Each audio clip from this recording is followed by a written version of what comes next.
Tony Dunn. Ain't nothing to it but to do it, brother. Let's roll. In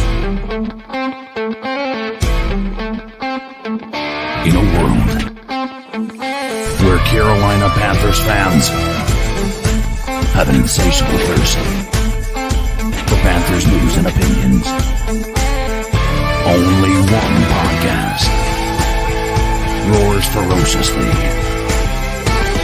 It's the C3 Panthers Podcast. Welcome in, Panther fans, to the longest-running Panthers podcast. We may not be football experts, but we are expert football fans. And tonight's show, can Carolina climb the ranks? Ejiro Evero coming back, never left, according to Dan Morgan. Maybe this defense can keep some continuity as we get a new coaching staff. It's Super Bowl week. Christian McCaffrey, Steve Wilkes, a lot of former Panther interests, even your boy Sammy Darnold is going to get maybe a Super Bowl ring. They are favored. I will not bet on them because I have learned my lesson when it comes to the Kansas City Chiefs. Hey, did you know the NFL is going to South America? Could the Carolina Panthers, can the Carolina Panthers, or will the Panthers have 2 international games in a year? It could be a possibility. And man, the Roaring Riot's down there scoping things out. So I want to know what's going on. And Senior Bowl, all the latest Panthers news and opinions from the fan perspective. My name's Tony Dunn. This is my wheelman, Cody Lack. What's up, my dude, my friend? Tony Dunn. Hey, listen, it's only right that the Panthers do more international games because the C3 Panther fandom is international. We have fans in the UK, fans in Canada. Man, we have fans all over the world, baby, and all around our great nation. Dude, the Super Bowl is fast approaching. I know you're pretty much picking KC, and I understand, but I'm going to make the argument that there are many reasons tonight why Panther fans everywhere should indeed be pulling for the San Francisco 49ers. We're going to talk about that. We're going to talk about Everos, all that, with the best damn Panther fans in all of YouTube. Tony Dunn, you know him and love him. It's our guy Panther Pickle, Drew, Blind Panther Vlogs, Joey, what's up? Alex Max Pro, Easy did that. What's up, boy? GSB Lou, H-Town Texans, Harvey London, Matt Knows Nothing, NC Hager 22, Nick Lyon, Tim Stellings, and Panther Gal 73. Tony Dunn, ain't nothing to it but to do it, brother. Let's roll. The number's 252-228-5098. We want to hear your thoughts on basically the new news of Ejiro Evero returning or continuing, should we more accurately say, as defensive coordinator. Dan Morgan addressing the media. Really not much to mine from that, in my opinion, but maybe you guys got something to say about it. We want to hear what you think about the Carolina Panthers should do in free agency. A lot of people are already talking trades. I hate this time of year as we have to look at all of these draft picks that aren't going to be good. It's all we have. Prospects that 98% of them are going to not turn out to be anything. But somehow we're going to continue to be like, this is the best dude, as he's going to be picked at 33. Look, Dan Morgan's got that crazy look in his eyes. I want you to crazy smash that thumbs up button. Cody Lack, let's jump into tonight's show. Most pressingly, Ejiro Evero will return as defensive coordinator under new head coach Dave Canales. Look, most of the staff under the defense will stay, according to Joe Person and The Athletic. Dan Morgan on WFNZ called him the best defensive coordinator in the league. Look, these guys clearly are trying to stay on Ejiro Evero's good side, and I don't blame them because I don't know if there's a ton of great – look, you don't need to rebuild look, this guy's good at his job. He's been good at Denver. He was good in Carolina. He isn't part of the problem. And you go out there and look, you're seeing the damn Patriots hire Ben McAdoo, which people shit on him unnecessarily. But, hey, we don't need to be looking for this. We need to be focusing on getting Bryce right and getting that offense right. Yeah, and listen, it's obvious that everyone in the organization thinks very highly of him. And it doesn't surprise me that Dan Morgan says that about him. I think these dudes love him. And Tony, we've said it before. Instead of changing everything every single offseason, I believe they really did enjoy the continuity of essentially revamping your offense and your offensive coaches, and then maintaining some shred of continuity on your defense. We're continuing with this 3-4 that Panther fans are still kind of in on, kind of out on, and still growing on others. But this is from Joe Person in The Athletic. He says Panthers coach Dave Canales didn't know Ejiro Evero very well before he was hired nearly 2 weeks ago, but he was plenty familiar with the Everos defense. He said I played against Panthers twice, and the job that EJ Evero did with the defense was really hard to deal with. Great sound football, playing hard, some great players in some great spots, and just the whole thing coming together. And this has been multiple times now that he has mentioned Evero. So, yeah, Tony, this is not surprising. And, I'm hoping to see some advancements in our defense this year, stopping the run and really being able to affect the quarterback far more than we did. I believe we had a league low number of sacks this season. So, not hitting the quarterback enough. Hopefully, EJ will be able to build on that this year. Yeah, I mean, look, I think that the transition to the 3-4 defense is going to require time and the right personnel, right? Mm-hmm. So it's not you can just flip-flop defenses all of a sudden like you go from man to zone in a single play. Look, there's a reason that Steve Wilson's running a ton of zone out there. He thinks that personnel matches up the best with that. But, I thought that the defense, or I think everybody believed the defense performed well enough given that it was a transitional year. Right, is if anything, we came into the year, I think, giving the defense a little bit more grace as they were transitioning from a 4-3 to a 3-4 or whatever the hell they were doing, a 2-2-5 or whatever the fuck they were doing in the past. But look, is that transition it's going to take a little time. I think as you continue to add the right pieces, that's going to get better. The reason Panther fans have some trepidation when it comes to the 3-4 defense is we're not familiar with it, right? Is the only familiarity we have with the 3-4 defense is that it always stomps our offense, but somehow every time we try to implement it, we're no good at it. The Carolina Panthers, though, we're getting better. I think they're going to need to add some pieces on defense. They're going to need some linebackers in here, some guys that are a little bit faster, can play in some space. They're going to need some big bodies up front. And look, hopefully Ejiro Evero is going to have his finger on the pulse to help continue that transition in the first place. The Carolina Panthers, though, blocked him, Cody, from several DC interviews, requests. He did interview for some head coaching jobs. Dan Morgan on WFNZ, Kyle Bailey show said that he expects him to be a head coach in the future. For me, I just want to know is what is his emotion about being in Carolina, right? And not that I don't think he's a cut bait and run guy, but is he disappointed that he chose to come to Carolina in the first place, that it went so bad with Reich? And then I think he's not disappointed because he looks at his bank account and he got $9 million over 3 years. He's like one of the top paid defensive coordinators, if not the top paid. He's not leaving because of the money, but you want to hope that people have good morale. Right. Sure. And Tony, I think that he's able to say, look, I did my job. And I'm still getting head coach interviews, from Seattle, from Atlanta, division rival. And let's be real. And I know we've had that debate before about how good the defense actually is. But considering the number of injuries that we had on that side of the football this year, Shaq Thompson, J.C. Horn, Brian Burns missed a game or two. Marcus Haynes, dude, so many people. On Bell, Xavier Woods were in and out all season. Jackson. And the fact that we were still, and again, I know you said that there's missing context to this, but the fact that we were one of the teams that wasn't giving up a lot of pass yards.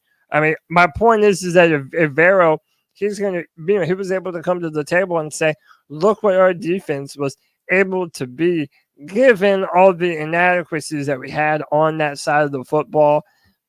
I'm excited. I'm not out on the 3-4 defense just yet. I want another edge rusher, Tony, another compliment for Brian Burns. That is, if we're not trying to replace Brian himself. Get some more edge rushers. And I would like to see us blitz more. blitz Frankie Luvu, blitz a Jeremy Chinn, who probably isn't going to be back next year. Big questions. In fact, that's probably even more pressing to the Carolina Panthers is who are they going to retain that are, and I'll read over some of those free agents, but I think you brought up a good point, and that is, look, is if anybody understands what this defense needs to get better and what they could use to make their job even more prosperous. And he did do a good job, right? Like, he wasn't the problem. The problem was maybe a lack of talent. The problem is that you put your defense on the field all the time. It wasn't that he was unprepared and different things like that. So I think that if there's anybody that understands how to kind of inch in the right direction, Evero is a good guy for that. It's just one of those things. You never know how personalities mesh, how they gel. And I think we learned that lesson a lot for the Carolina Panthers this past year when you brought in all of these big name resume guys and somehow it just didn't work. So I'm happy about this because I don't know who we would have gotten had it not been him. And, so look, as we just hope that relationship blossoms under Dave Canales. And there's one thing that helps morale, and that is winning. Absolutely. Absolutely, man. Let's keep rocking and rolling. I saw this today or yesterday. The Philadelphia Eagles. Obrigado. Say it again.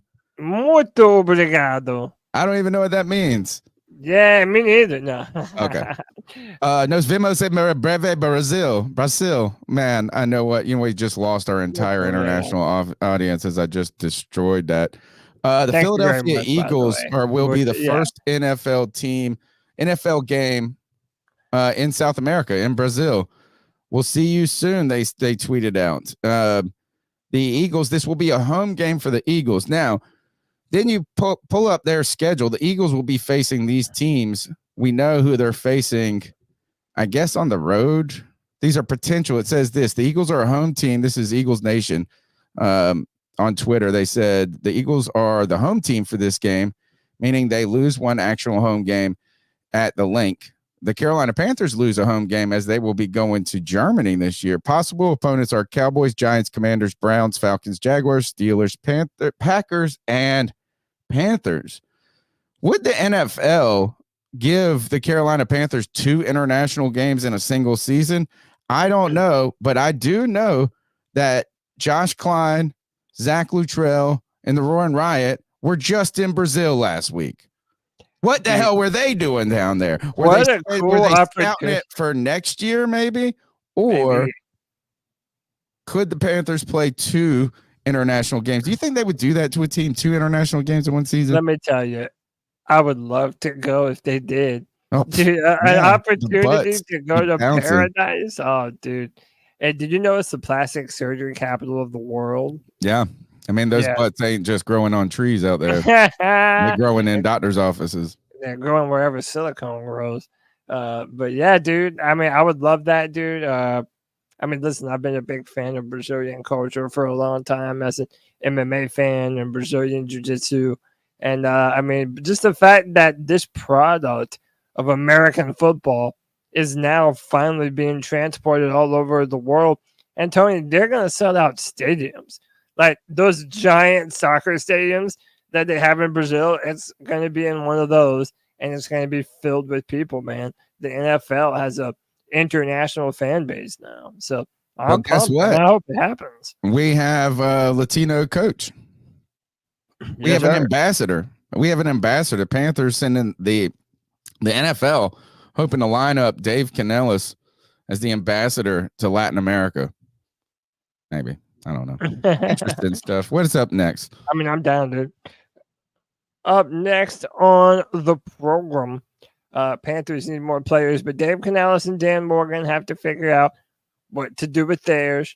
And then Joe went on to rank the Panthers' top 10 free agents.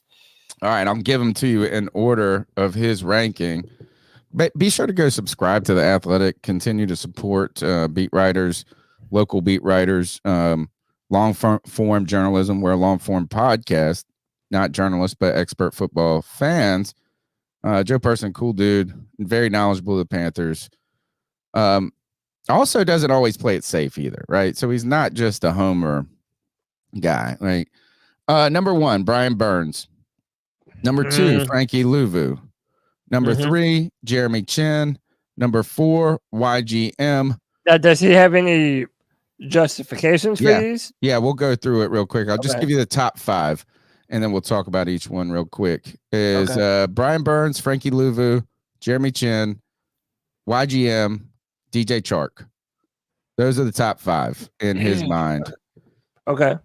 He says this is even after it. This is what he says on Burns. He says, even after a down season by his standards, Burns should land in the top 10 of league-wide free agents and draw significant interest from teams looking for a young pass rusher just hitting its prime. But it's hard to see the Panthers letting him go, hit the market, given the value of pass rushers.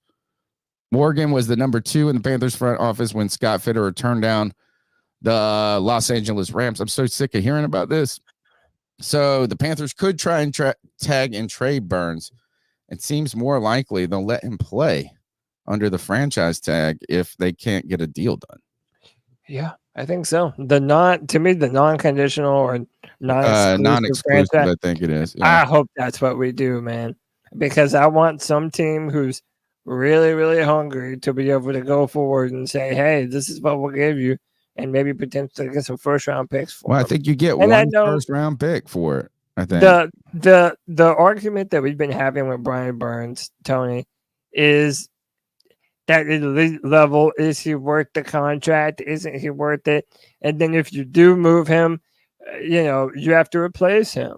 And that's been like the biggest specter surrounding us, that if you did move on for Brian, well, now not only did you need a complement at the other outside linebacker position, but now to not have Brian, it's just like you're having to replace so many defensive players. Yeah. I agree. I think the franchise tag is probably the best way to go. Now, number 2, listen, man, Frankie Luvu has done nothing but be the most consistent player on the Carolina Panthers for 3 years straight, man.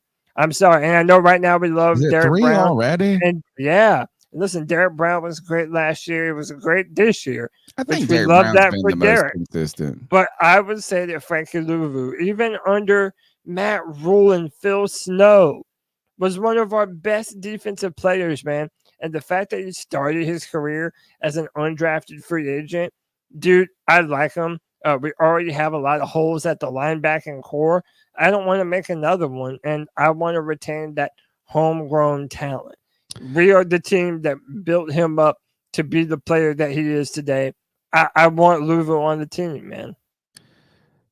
I think, one is my bastard son, White Chocolate Espresso, was trying to make the Panthers old as shit. He says, get Clowney and Floyd. Like, yeah, you know what? That we did that with that 2018 Panthers defense where we got we had Pep on it, I think, which I love Pep. He was still fine.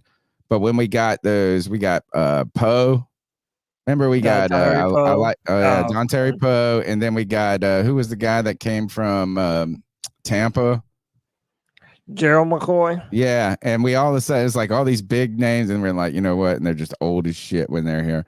Yeah, but then Kevin's gonna say that both of those dudes were better than Brian Burns, which is fine. And I mean, he's saying this: you can replace 8 sacks. I think this is. I think the trouble with Brian Burns, or the problem that the Carolina Panthers run into him, is that his prime is dovetailing with a team that isn't very talented. You know, and it kind of just ran out of time. It just kind of stinks. Like it would if we had other players and our defense was really cooking, and he was a guy that, you know, I don't know. I just I think that I don't know if financially in the long term it would behoove anybody. I don't know if his career would be the best in Carolina, or if Carolina would be the best if they signed him to a big contract. But you're right. I mean, the thing is you can only replace so much, right? Yeah. And he is a guy that looks the part.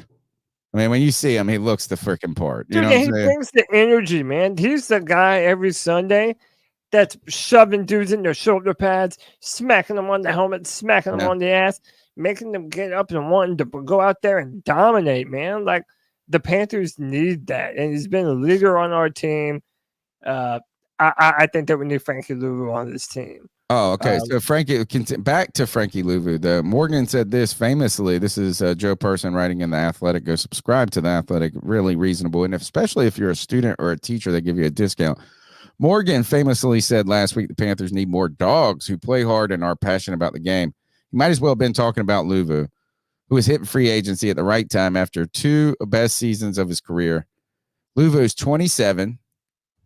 Played every game in 2023 and led the Panthers career high 125 tackles. I will go ahead and say this is some people are saying that Luvu's get too old. It's about, man, screw that. You want to talk about the difficulty. You think we don't have any depth at defensive end. Well, guess where we also don't have any depth at? Linebacker. Yeah. You know, yeah, and now you're going to get rid of another linebacker. Basically, is unless you can sign both of these guys, Cody, you're going to have a regress in talent at that position group. Yeah. So for me, maybe I just think Frankie Luvu could be a more reasonable signing, and that it just would command less money because of the position. Right. You know, so is that, and then you could work to try to 1 year wonder, but whoever the mercenaries we go get, we do not go get fucking that. What's his name? Defensive end, Chase Young. Chase Young. Oh yeah. Yeah, dude, they're probably not going to re-sign him in San Fran. I wouldn't. Number 3 on the list was Jeremy Chinn. Now we have to talk about this. We have to. All right, here we'll put Joe Person's perspective up, and then we'll talk about it. He says, with all due respect to other players on this list, there's a sizable drop-off in star power and perceived interest after Burns and Luvu. True. A couple of years ago, Chinn looked like he was on his way to become an upper-tier player after finishing second to Chase Young in 2020 for Defensive Rookie of the Year. But injury sidelined Chinn for 11 games over the past 2 seasons, and scheme change left Chinn only with a marginal role in Everos 3-4 defense. While Chinn might lack elite coverage skills, you have to think there will be teams that will see him as an athletic 6'3", 20-pound frame. His youth, he'll be 26 this year. Ability to play in the box. Envision a role for him. Your thoughts? So, real quick before you shout out to Kev who sent me this. That Spot Rack has Frankie Luvu listed at $11.2 million in market value next year. Again, that's not too steep for me. That's something I think Luvu has earned that. I'm not crying over spilled milk when it comes to that. So I maintain the same idea. But guys, we have to talk about Jeremy Chinn. And to all the C3 faithful that have been listening to me on this podcast for a long time, knows that I've been down for some position changes, right? I wanted Ikem Ekwonu and still want Ikem Ekwonu to play left guard. Tony, I think that we made the mistake with Jeremy Chinn. I agree. I think I know where you're going. Continue. I think 2 years ago, we should have transitioned him to be a linebacker. Yes. Think about what you just read, Tony. 6'3", 220 He's pounds. A little light in the pants for a linebacker. Yeah, but dude, so was Thomas Davis. Like, if you're able to build up the player, if you're able to build up the player and transition him to a new position, I mean, listen, we have a history of it. Thomas Davis literally did the exact same thing. Started as Thomas Davis was 230. So yeah, but do you really think that Jeremy Chinn at 25, 26 couldn't put on another 10 to 15 pounds? I don't necessarily think that the NFL needs that you have to be a heavy linebacker in the NFL anymore. I think you might need one of them, right? Like, I don't think you need 3 linebackers on your team that are 220, right? But if you're going to tell me that Brian Burns can play defensive end at 265, then, and that's okay, when historically defensive ends played at 285, then I believe Jeremy Chinn could play, maybe not middle linebacker, right? I agree with you 100%. Like if you think he's a liability in coverage, but he's athletic enough to cross the field, right? He's got speed. He's got this. Right. It's just not fair for a guy like him. It's not his attribute. My He's not a corner. My thing is let him hunt, because in today's NFL, now that you have these shiftier, faster running backs that are going to force you wide from sideline to sideline, let him be that type of player that just runs back and forth like a Roquan Smith. Roquan Smith also is not a very big linebacker, but the Ravens still value him, and he's one of the best in the NFL. So, I think that we should have done it a long time ago. But Tony, going forward. And then this is the problem is. Yeah, and then have another point. Yeah. Oh, God. Why does it say Pro Football References undergird? Continue, because I want to address somebody's comment in the chat. But so this is what I'm talking about. The fact that we didn't do that, Tony, the fact that we didn't turn him into a linebacker, like, what's he going to do now? We saw his snap count drop considerably under Ejiro Evero, and we were excited. We thought that maybe this type of defense would be the kind of defense to get the best out of Jeremy, but that didn't happen.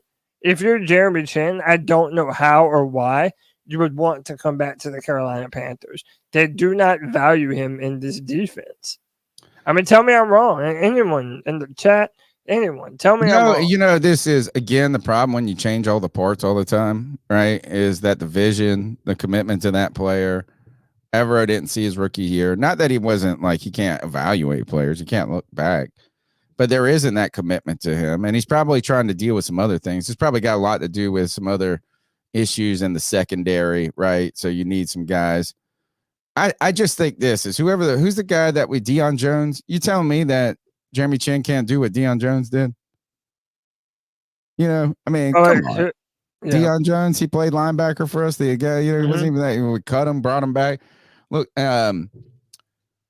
here is the thing, is that this, I guess, is where the old hats of football get irritated with the analytics type people. And I saw someone talking about Scott Fitterer's fascination with the RAS score, which I think is unfair. I thought it was Matt Rule that had the fascination with the RAS score. But when you find these athletes, we talked a lot about this when Matt Rule was a coach at Temple, and you're not getting the top recruits, right? You're not getting the top guys, right? Those guys are going other places.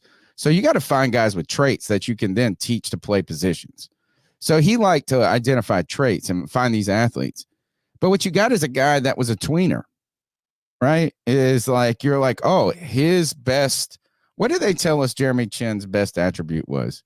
That he was multiple. Mm-hmm. It's multiple. Yeah. But you know what his Achilles heel is?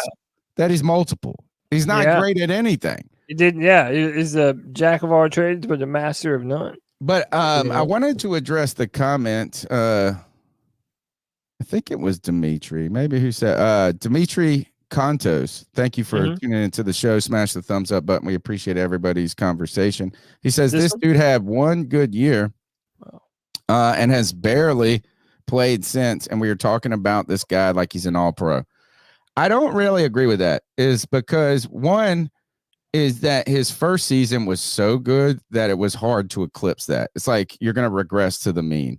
He had probably should have been the defensive rookie of the year. He should have. He was AP number 2, but he's all right. So he had 100. And who won that? Was that Chase Young? Yeah.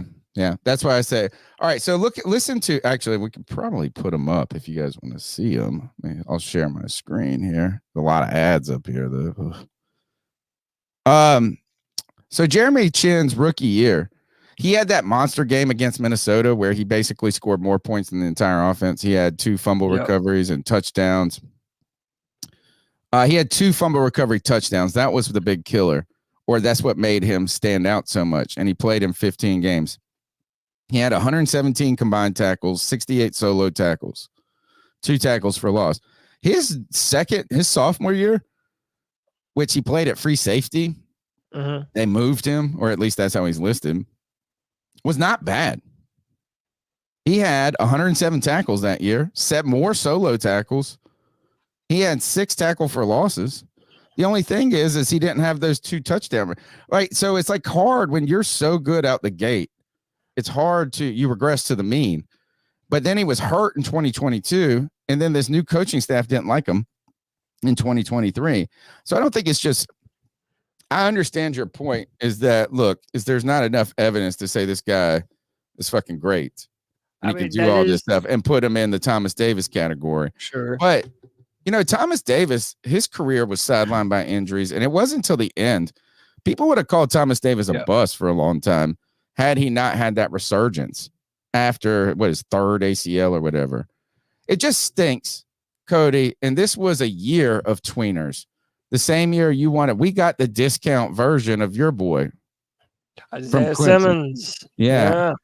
So I don't like this. I mean, it's really hard for these type of players to thrive in the NFL as new coaching staff comes in. A guy like this can fit into a defense where he's like multiple that's already got the parts.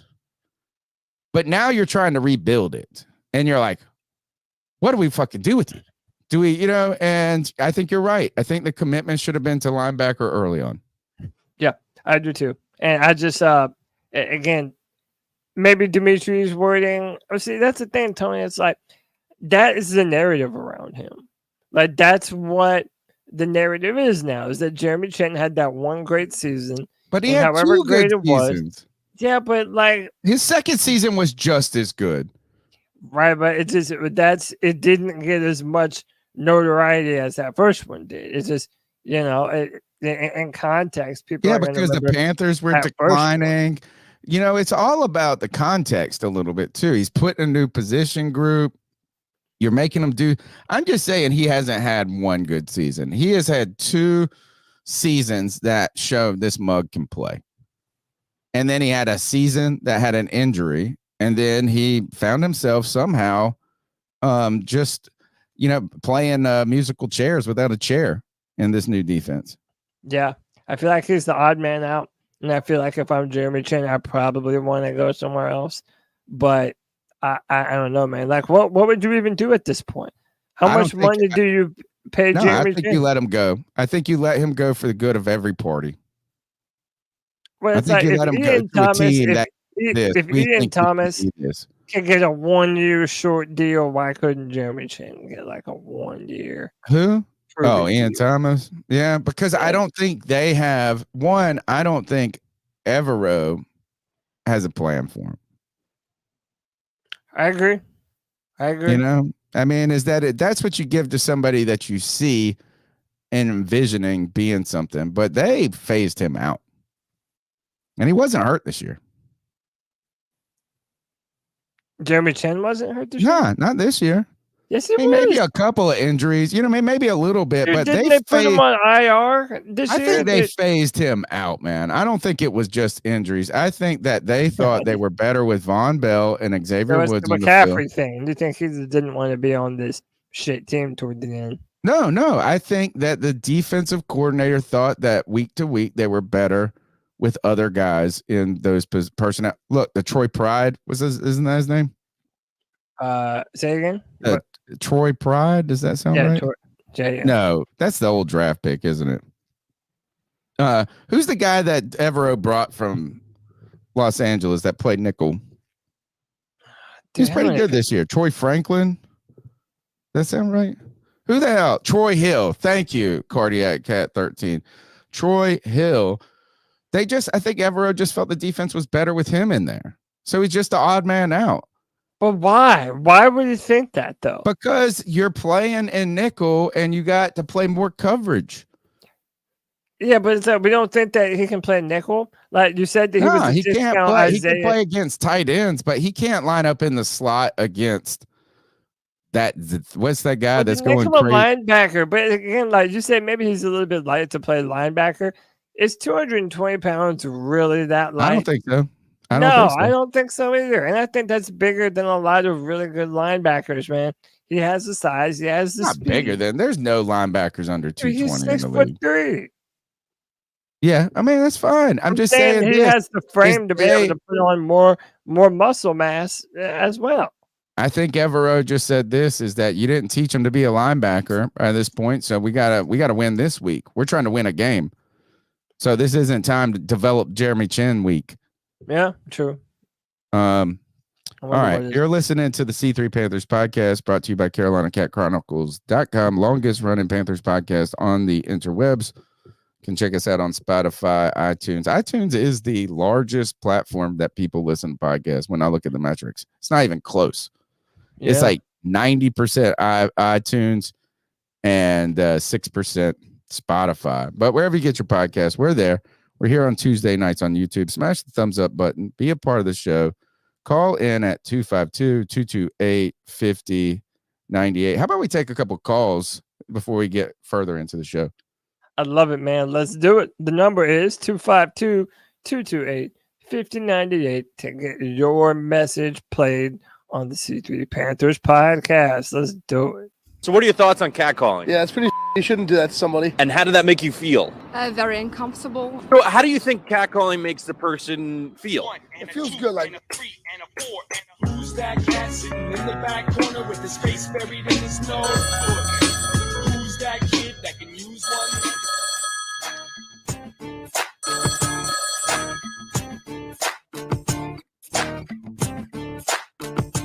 Fantastic Tuesday night here for the C3 Panthers podcast. Looking forward. Oh, what did I do? I pressed. Oh, no. I know I got everything right, and then my elbow hit it. Or my. What is up, guys? This is Deez calling in on another fantastic Tuesday night here for the C3 Panthers podcast. Looking forward to a great show tonight. I'm super excited. It's the week of the Super Bowl, guys.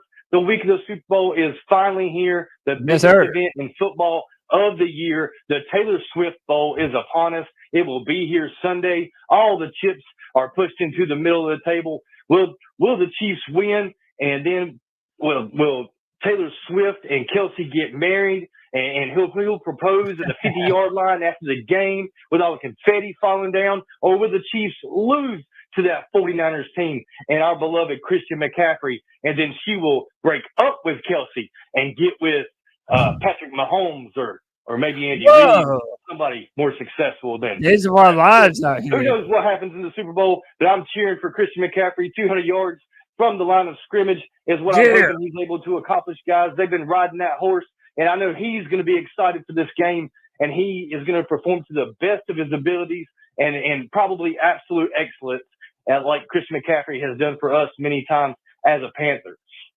Along with that, Dan Morgan is our GM. Dave Canales, our new head coach here for the Panthers. Some hope and optimism, some skepticism in those hires. Everybody's been all over the board about those things. And it's hard to say. If Dan can establish some kind of culture for these Panthers and bring back some of that keep pounding, well, then for me, that's success for him as a GM. Yes, sir. Can he make some decent draft picks? You know, we spent some time last night with Panther Pickle, and shout out to Muscles. They're with us as well. We went through the roster person by person. We went through some of these contracts that were written. Some of these contracts were horrible and have put the Panthers in an awful situation. So our rebuild is going to be slower because of these contracts. What can Brandon Tillis do when he comes in as to help this general manager and do these contracts? Are we going to see him just set paper ablaze and redo contracts left and right, trying to get things right for the Panthers? Are players going to take deals to stay here? Or are players going to want top-notch money to be here and be a Carolina Panther because of the bad culture we've had in the past? There's so many questions that we have, and we just don't know how this is going to play out as of yet. But that's why we need to stay tuned to the C3 Panthers podcast and play close attention to all these moves. Each one of these contracts is very important that Brandon Tillis goes over because it is an absolute mess, and we don't have a lot of cap room to sign the big name players that we need to be successful moving forward. So let's pay close attention and shout out to C3. Keep pounding, C3. Keep pounding, man.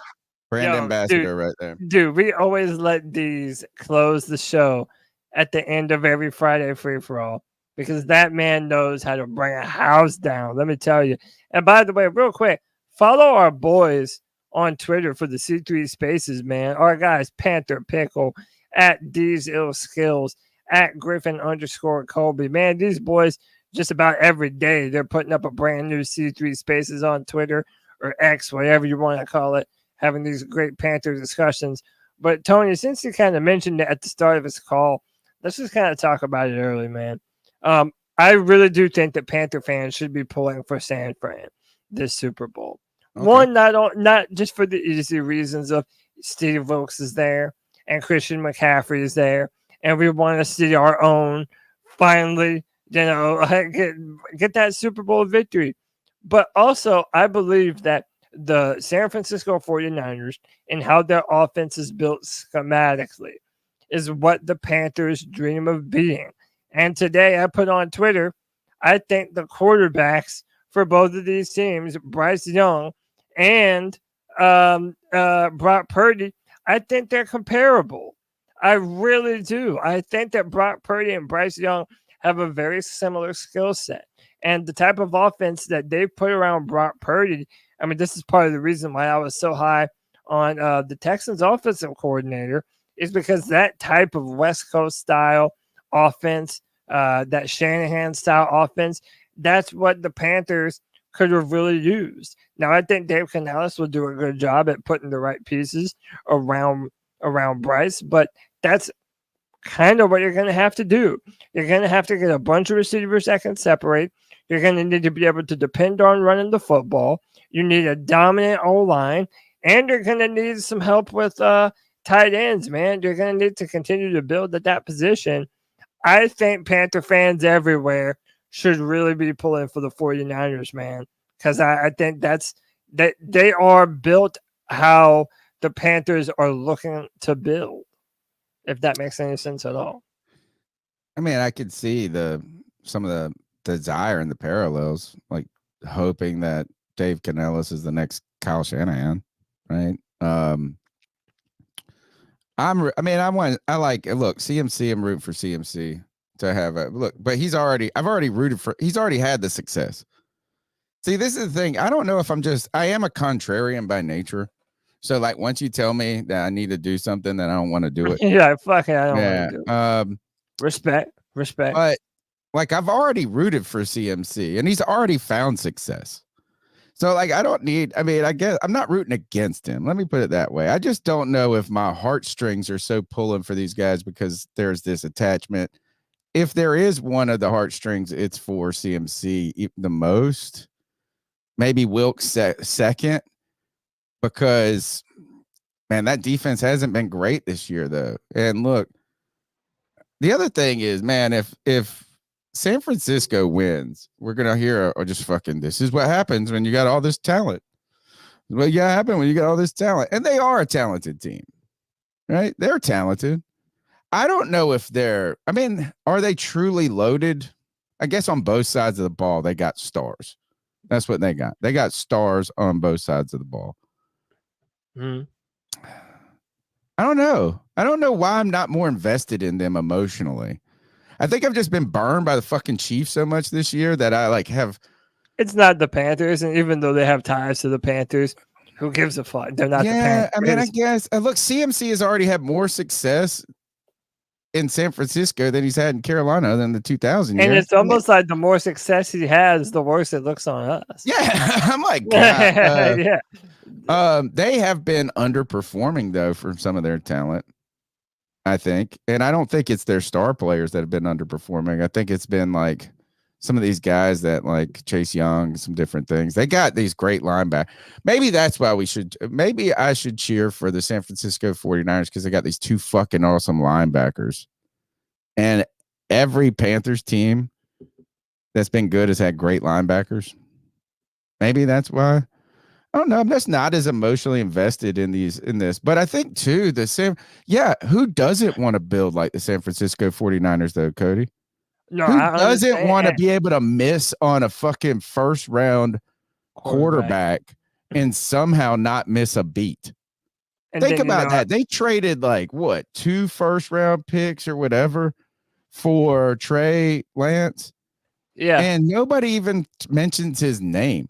But Tony, let me ask you this. Do you think I'm so wild for that player comparison? Because on Twitter, everybody wants to get their panties in a bunch and just make it like, oh, well, Bryce was the number 1 overall pick.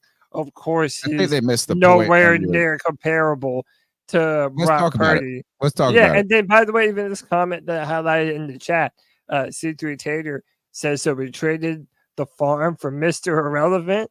And I think that's why some people are kind of pissed off by the comparison. But am I that wrong? Is Brock Purdy such a bad comparison for what we want Bryce to be like one day? Are they not similar in their play style? Like, tell me I'm insane. You're insane. No, I don't think so. No. I think not for this though.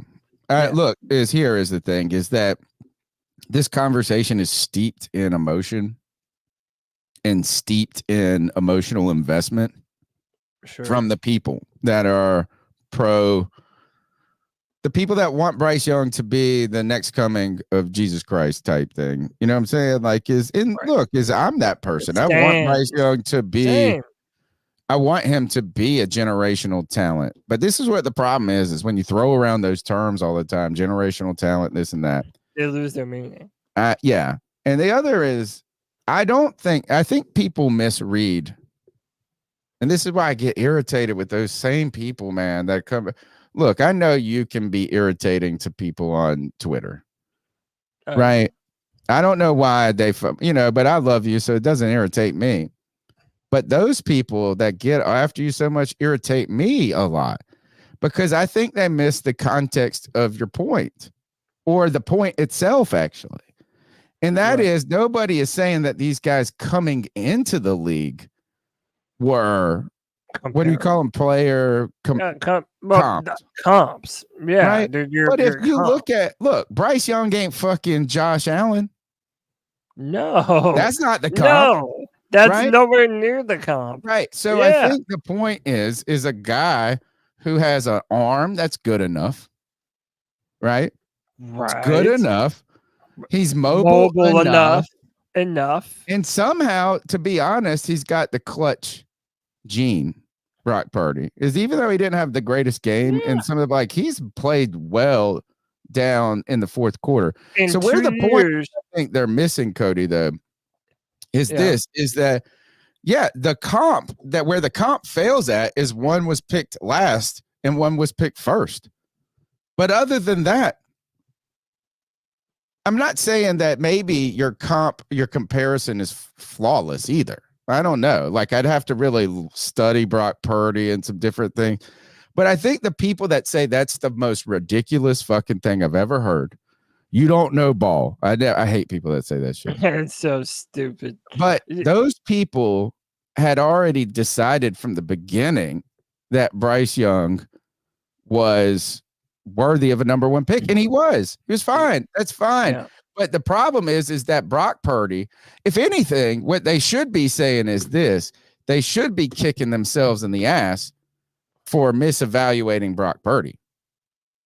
Oh, absolutely. If anything, this is more about a misevaluation of Brock Purdy than a misevaluation of Bryce Young. But if you redrafted, he's got to earn that, though. He has to earn that. He already has, dude. He's already had more success in the NFL than any quarterback in the a league. I mean, in the last 2 years. No, Purdy.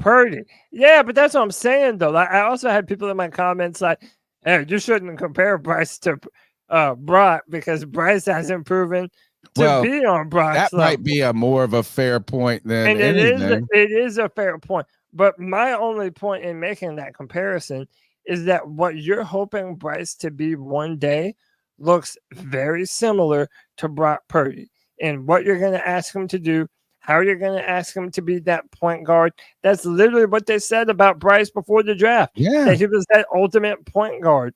Well, that's what Brock Purdy does for the 49ers, man. So, again, I think it's a good comparison. And he's in the Super Bowl.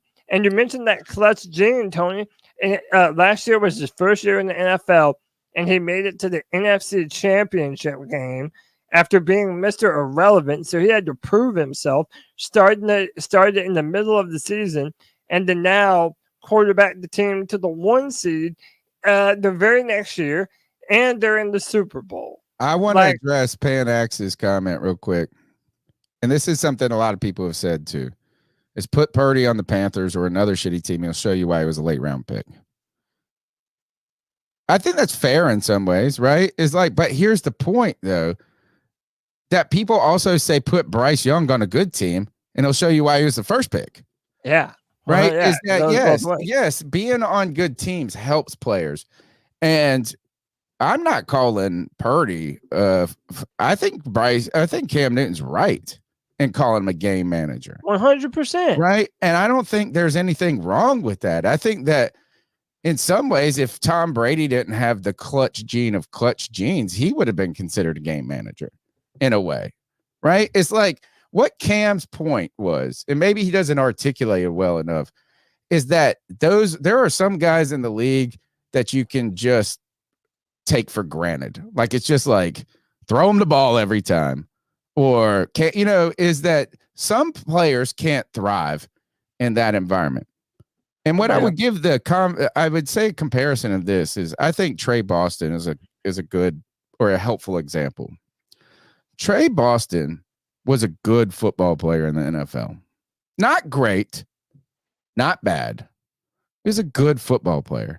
He played really well when he was on good defenses. But when he was on bad defenses, he looked like an average football player. And please, if you're listening to Trey Boston, which you're probably not, I'm not trying to be insulting because I think you're a really good football player. But I think people's success, they're like, it's very rare that great players are great when everybody else sucks around them. Tell me a player in the league who is great on a bad team. Yeah, no one. Not at all. I don't think Purdy. What I would say is this: would Sam Darnold do what Purdy did this year? I would have liked to have seen it. I'm gonna be real with you. I mean, physically he can, but dude, it's not a physical thing. Look at what Sam was able to do last year down the stretch for the Panthers. You tell me he couldn't do that on the 49ers? Yeah, I do think he could have. But by the way, even that comment, Rashad Ali says CJ Stroud was a great player on a bad team. Somebody said, look. Trevon Diggs. Nah, I think Derek. Well, right. First, I don't know if a defensive tackle is a good comp for a quarterback in this case. But when has a great quarterback been good on a bad team? I mean, statistically, they could put up stats. There's one thing to put up stats, right? Probably someone that you hate, Deshaun, a couple of years ago with his last season with the Texans. I think sometimes stats are different than reality. And I know that, look, people say stats don't lie, but I was thinking of think of Blake Bortles. Blake Bortles put up fucking insane stats because they were always down 24 in the fourth quarter, and he threw like 300 yards in the fourth quarter. So you look and be like, oh, he threw 4,000 yards. He did this, he did that. I don't know. Tell me a great player on a bad. To me, is the greatest. I would go back and I would say this. It was gosh, I wanted to say this though. Running back for the Lions. That's the best running back ever. Jahmyr Gibbs. No. Barry Sanders. That's like the last time we saw a great player on the Megatron. Maybe I'm Matthew wrong. Stafford. Dude, a lot of Lions on that list. But Tony, even that comment that Panax made, that is my point too. If you see Bryce being not a good quarterback, and then you look at Brock Purdy in the Super Bowl, and you say, well, the talent around him matters, that's even more reason why it should give you hope that Bryce should and could be that type of player. Do you have your tweet? Do you have the tweet that set people off? I can. Is it in the show? Did we put it? I meant to put it in the show. No, Cody said this, and the reason they don't like you for saying this, Cody, there's two reasons they don't like you for this. Because I'm confrontational. Yeah, I like to start shit. Because your emoji for C3 super fans. By the way, you can be a C3 super fan for $1.99. Support the show. It's a small donation. We get 50% of it, so YouTube takes a lot of it. But I think it's a small way. Instead of asking everybody, we really appreciate when people give $20 or buy 20 memberships. It's wonderful. Generosity is wonderful. But, just a dial, I think that's a reasonable way to support something if you enjoy the content. They don't like the Purdy comparison because Bryce Young was the most touted quarterback, prepped and ready and all of this. Misevaluation of Purdy maybe, or scenario. But then they come out and say this. Is they'll say, well, how would Purdy be on the Carolina Panthers? Right? And you're like, of course, he would be worse. Yeah, he would arguably be terrible. Yeah. But then on the other hand, you have people that have said, how would Bryce be if he was in CJ Stroud's position? How would Bryce be if he was on the 49ers? Yeah, 100%. Yeah, they would look so much better. And by the way, and Bryce would look better. It's fine. I know that my Twitter spats inevitably bleed into the show, but when I go on my timeline, that I noticed that there was a trend of Panther fans basically talking shit about Brock. And look, we know where it comes from too. Cam Newton has had this conversation going about game changer quarterbacks and game manager quarterbacks. So again, a lot of Panther fans have been kind of shitting on Brock as a byproduct of that, right? But again, so this made me go on there and say it's hilarious to watch Bryce Young stands slander Brock Purdy, who's basically his player comp, a shorter than average pocket passing quarterback who will ultimately rely on elite offensive talent to be a successful NFL quarterback. And that's not an insult. And I maintain that. If you're taking that as an insult, maybe I think Brock Purdy is a better player than some of you do. But that's where I think they're missing the point, is that it really is about a compliment. And this is where the Cam thing has been taken out of context, and then Cam is trying to fight back a little bit. Cam's fine. He can say all that. I got no problem with him saying he's not wrong. Cam is making the internet discussion fun.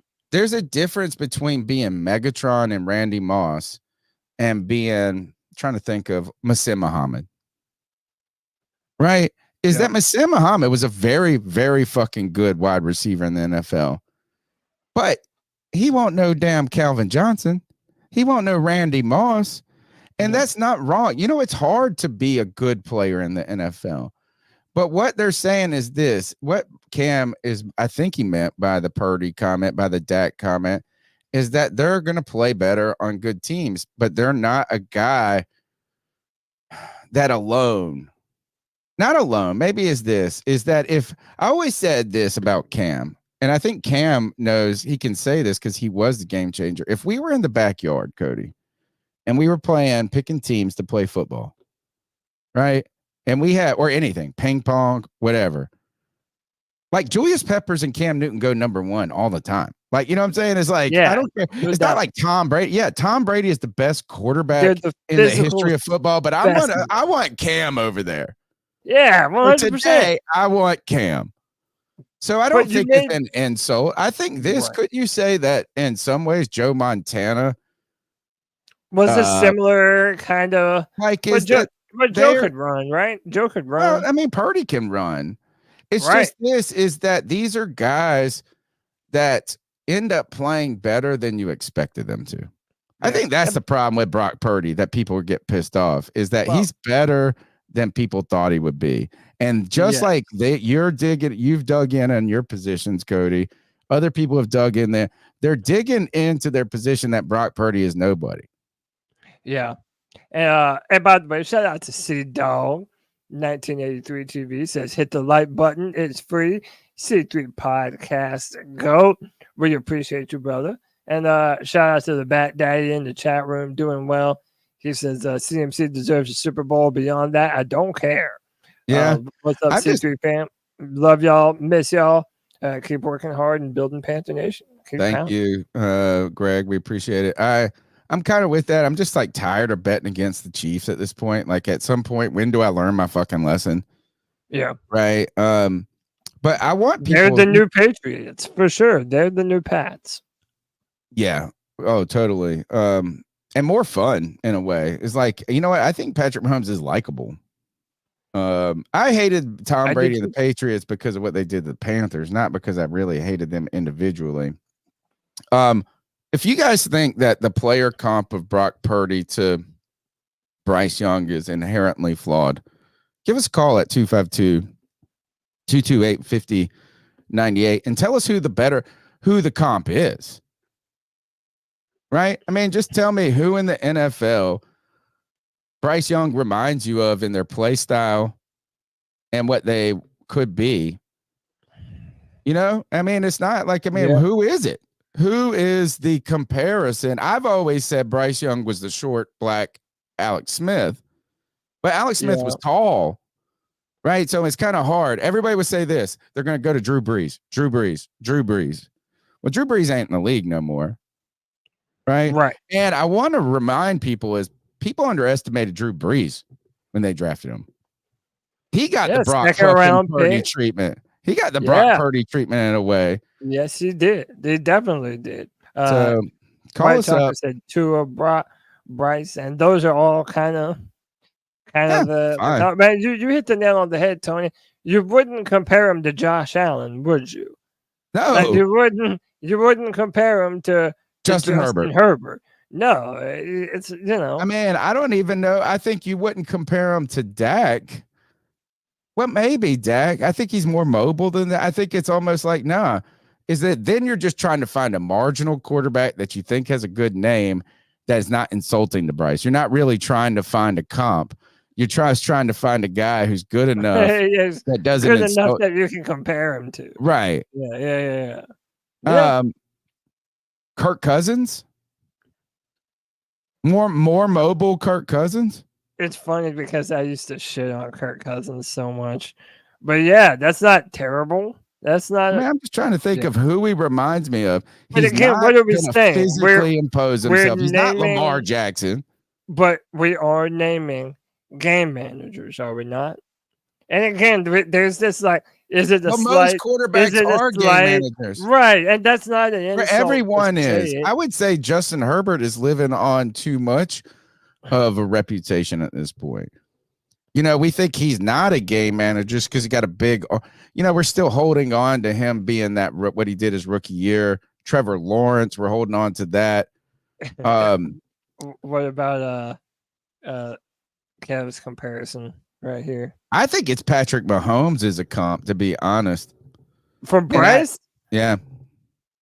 Patrick Mahomes. And look, I'm saying you're not serious, really? No, I say take away the success element. Right? Try to eliminate the success element. And the size. Patrick Mahomes' arm. That's not a good comparison, Tony. Patrick Mahomes' arm is not as big as Allen. It's not big as Trevor's. It's not big as Justin Herbert. He's got a good arm. It's better than Bryce's in power, but he's not crazy mobile. He's not crazy big. He's not crazy. I think the one thing that just separates Patrick Mahomes that makes it feel ridiculous is that he just fucking has this special whatever it is. I would say that Patrick Mahomes has a top 3 arm in the NFL. Really? Absolutely. I would put him above. No way. Yeah, I think he has a bigger arm. Matt Stafford, bigger. I'll name 3 quarterbacks. No, I don't know, dude. Mahomes has a fucking bazooka. Really? You think so? Yes, yeah. And I think maybe I've only been watching them in the last 2 years. I'm thinking of him in the 2 years where they've been less downfield. I think you could say him and Josh Allen. And like him, Josh Allen, and Justin Herbert are probably the 3 biggest pure arm power quarterbacks in the NFL. All right, how about Russell Wilson? For Bryce? Yeah. You mean like, yeah, okay. Would that be it? And I'd say Patrick Mahomes had a bazooka. I know you guys are saying that he played baseball, but I'm pretty sure it was the other little guy that was really drafted. Okay. I mean, maybe. Yeah, that's fine. I'm wrong. I'm willing to admit that I'm wrong. I just think he's more like, if I looked at a player where his style, look, Patrick Mahomes is not running like Lamar Jackson. He's not running like Josh Allen. But he does burn teams with his. He does. He's mobile, which Bryce is. Bryce is mobile enough to make you pay. And Purdy is too. Yeah. Sorry. Yeah. Maybe I should say. But the height thing matters, though. The fact that Bryce is 5'10" and Pat is like 6'3", 6'4". Oh, is he? Is he that? Oh, he's big. No, he's bigger than that. He always just looks chubby to me. He's like 6 foot. Yeah, he's a little bit chubby. He has a dad bod. But did you see him talking about like how'd y'all do me with this? Like that picture of dude, respect. The best player in the NFL has a dad bod. That's Tom Brady never was shredded either, man. No. I mean, What is it? It's kind of like he's 6'2". Not crazy. People are saying Zach Wilson is the comp for Bryce Young. I think Zach Wilson has a bigger arm. It does have a bigger. He for sure has. All right, let's take another call. How about that? Let's take another call. We'll continue. Tell Tony how stupid it is. And I'm trying to say this is please. I preface this with saying you gotta take away Patrick Mahomes' success in your mind. You think of where is Patrick Mahomes' greatest strength? Improvisation. Right on the run, but like it's just like, man, doing things when it's not happening. It's not these fucking no look passes and this and he's just special. He's a fucking unicorn too. On third down, on those have to have it plays, dude, he will find a receiver. He will find Travis Kelce. He will find a way. How about this? Is Brock Purdy or Russell Wilson a better comp for Bryce Young? The number's 252-228-5098. Let's take another call. C3 Mafia, how you doing? So, kind of a slow week in the news department, I guess. You know, some coaches here and there. That's fine. Starting to talk about the college players after to catch the Senior Bowl. So, you guys know I'm not really a college football guy. I don't know fucking Peter to Paul, who the fuck these guys are. Don't really follow it. But, yeah, I caught the Senior Bowl a little bit. One guy that caught my eye, I think it was like Lad McConkey, some shit. So tired of the little shit. white guy. Yeah. What do you guys think about him at 33? You know, Bryce needs weapons. I know we need a lot more than that, but Muscles, we got a good history. Joining the dark side. Crafty little white kids. So, you know, hey, don't break my balls if this guy's like a 5th round pick, because I don't know. But what I saw, he was a crafty little sumbitch. Pulled up some highlights. You are not wrong, DJ. But yeah, what do you guys think, huh? All right, I gotta go. Oh, I love it, man. Dude, Lad McConkey is a beast. He's the wide receiver out of Georgia. And the dude was eating it up at the Senior Bowl, getting separation. I'm trying to find Georgia the one. Kid? Yeah, Georgia I didn't kid, even man. realize that. And dude, I'm talking putting fools in a blender. I know. At He's nasty. the Senior Bowl, man. I'm trying to find. I played a video during the free for all that was like 20 to 30 seconds of him. Oh yeah, I mean, just slaying dudes. Yeah. Right. But here's the thing. This is why I say muscles. You're turning to the dark side. You started off great saying not a college guy, but don't get hype about this shit. Don't. Now I hope this guy turns into an awesome player in the NFL. I mean, look at him. Dude, okay. Yay. It's in a blender, man. Yay. Well, where were all this fucking talk about this dude 6 weeks ago? We need a younger Adam Thielen, man. He's a slot receiver. He's going to be like Mingo. another. Mingo's a slot receiver. Yeah, man, fuck Mingo. We're not going on assumptions of whatever happened last year. Great. This guy might be great in the NFL, right? I don't even give a fuck if he is the pick. Like, really, I'm not drafting this kid at 33. He got maybe. the McCaffrey moves. Okay, all right, fine. But here is the thing: is everybody gets nuts. This is just you ain't got no pussy in a long time, and you thirsty as fuck. That's what these Senior Bowls are for. That's what the combine is for. All of this. Tony, we're Panthers fans. We haven't had pussy in fucking who knows how long. We're crazy. I know, but look, it's not just Panther fans. It's the entire NFL discussion community that goes nuts over this shit. Right? I know, and you're the like curmudgeon that hates it, but I'm tired of it because you know what? Okay. Imagine this dude in a Panthers uniform, Tony. You're gonna tell me that wouldn't help out Bryce tremendously? I don't know. Julian Edelman 2.0, baby, says the real C3 AP. Okay. Whatever. I'm not I'm just tired of getting excited or interested or believing this. And then first of all, there's a 90 I know, I'm just making these figures up. There's like a 60% chance he's not good in the NFL. How much? Like No, 60, 50, no, how about no, 50? How about 50? no, Throw you're in just injury, being- throw in the team he goes to. There's a chance this name goes the fuck away in 2 years. That's one chance. Or The he's just odds gonna- then become even longer when you say he could be a Carolina Panther. Right. well, And so I'm he's, just so like, it's like, I don't know who's there at 33. Tony, Is you he know how goes you to said- 48? If he's this or fucking that, man, I'm tired of But, this fucking. You know how you just said why are we just now talking about him, which Yeah. implies, well, why? Okay, that's the range that he's in. If he played himself into that, No, the whole NFL that community early is talking about this second motherfucker. round, It's not I'm just saying Panther the early second round of the NFL draft. That's kind of the area that they're talking about him now. He's You're not necessarily overdrafting a player. You're overdrafting this kid. All right.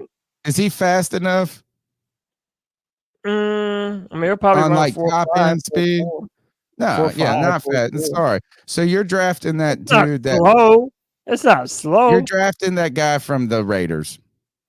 That's who he is. Hunter Renfrow. Yeah, that's Hunter Renfrow. I'd fucking love to have a Hunter Renfrow. Right Yeah, but I don't want to spend a second. You want to get a Hunter Renfrow in the 5th round pick. In the 5th round. How about this? We might not even use our 33rd pick on offense. I think we should go linebacker. It's my new thing. Center or linebacker. All right. Those are my two things. No, is Muscles. This is the thing is now, hey, why don't we fucking have a mock draft right now? Mock draft 1.9 million. Here we come, Cody. As soon as the Super Bowl is over, I'm gonna start Do a doing mock my draft. deep It makes me dive. want to vomit, dude. You better get used to I like it. when this is when people try to make their mock drafts sound more sophisticated because they go 1.2.3 or whatever, 1.2.20, 1 point whatever. I'm like this. This is mock draft 87, bitch. That's what it is. This is mock draft 87. You just don't like to say it. You just got on fucking what's the draftnetwork.com or whatever and fucking played around on that shit. Yeah. But hey, man, dude, this is all we have. And by the way, you don't have to deal with it as much as I do. From now until the draft, every Friday, I'm gonna have to do a mock draft live on the show because that's what Convince me to care. Convince me to. Well, I have to care. have a player to convince you to care Yeah, about. find it. When I find that player, Guess what I want? Care. all right, I believe you. I'm I sorry. don't Well, I think mean, I'll like, God bless. One day you guys Well, are no, going to you become just- me. you just don't One wanna day get you the guys hopes are going to become me. Don't worry. It's happening. I know that I can sell you on the player, but you're not going to be excited because your mindset is going to be, well, we're not drafting him, so why am I going to get excited about him? And do you know how many players we've been excited about that haven't been done shit? I know. You guys, and you Your guys are going to take try is to tell me we should great. draft some fucking tight end in the top 10. I'm going to tell you, nope, never do that. 2, you're going to tell me this guy named Jake Butt is going to be fucking awesome. And he turned out to be Butt. I remember that was one that I was like, it's like all these motherfuckers that I hit, so I'm like, oh yeah, this guy's going to be, you know, the only dude that I got excited about, and it was one guy I picked. I found him. Allen Robinson. I said this. I said this should be the Carolina Panthers pick. I think, what did we pick? Kelvin Benjamin that year? Anyway. No, not Robinson. But maybe you picked Robinson. But Yeah. No, but the Jacksonville Jaguars selected him. I'm saying this. I wrote an Devontae Adams article on was him. the same year as Benjamin. All right, where is G. Cavassier? I think I missed. Hold on. Here we go. All right, let's go back. He was the same year as Kelvin Benjamin. Right? Pretty sure. Yeah, Devontae Adams was the same year. Devontae Adams, Allen Robinson. There's another big name in there too. That's been better than all of them, to be honest. Andrew? No, somebody else went big that year. We'll figure it out. Chat will get it. Let's go back to the calls. 252-228-5098. Podcast brothers, how y'all doing? It's G. Cavassier.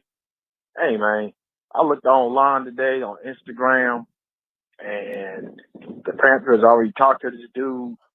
But, yo, this is wide receiver from the University of Virginia. I think his name's Malik Washington. Hey, this motherfucker is the truth, man. He has some good-ass hands. He's not all that damn tall. I think he's like 5'8" or 5'9", but he got some good-ass hands, man.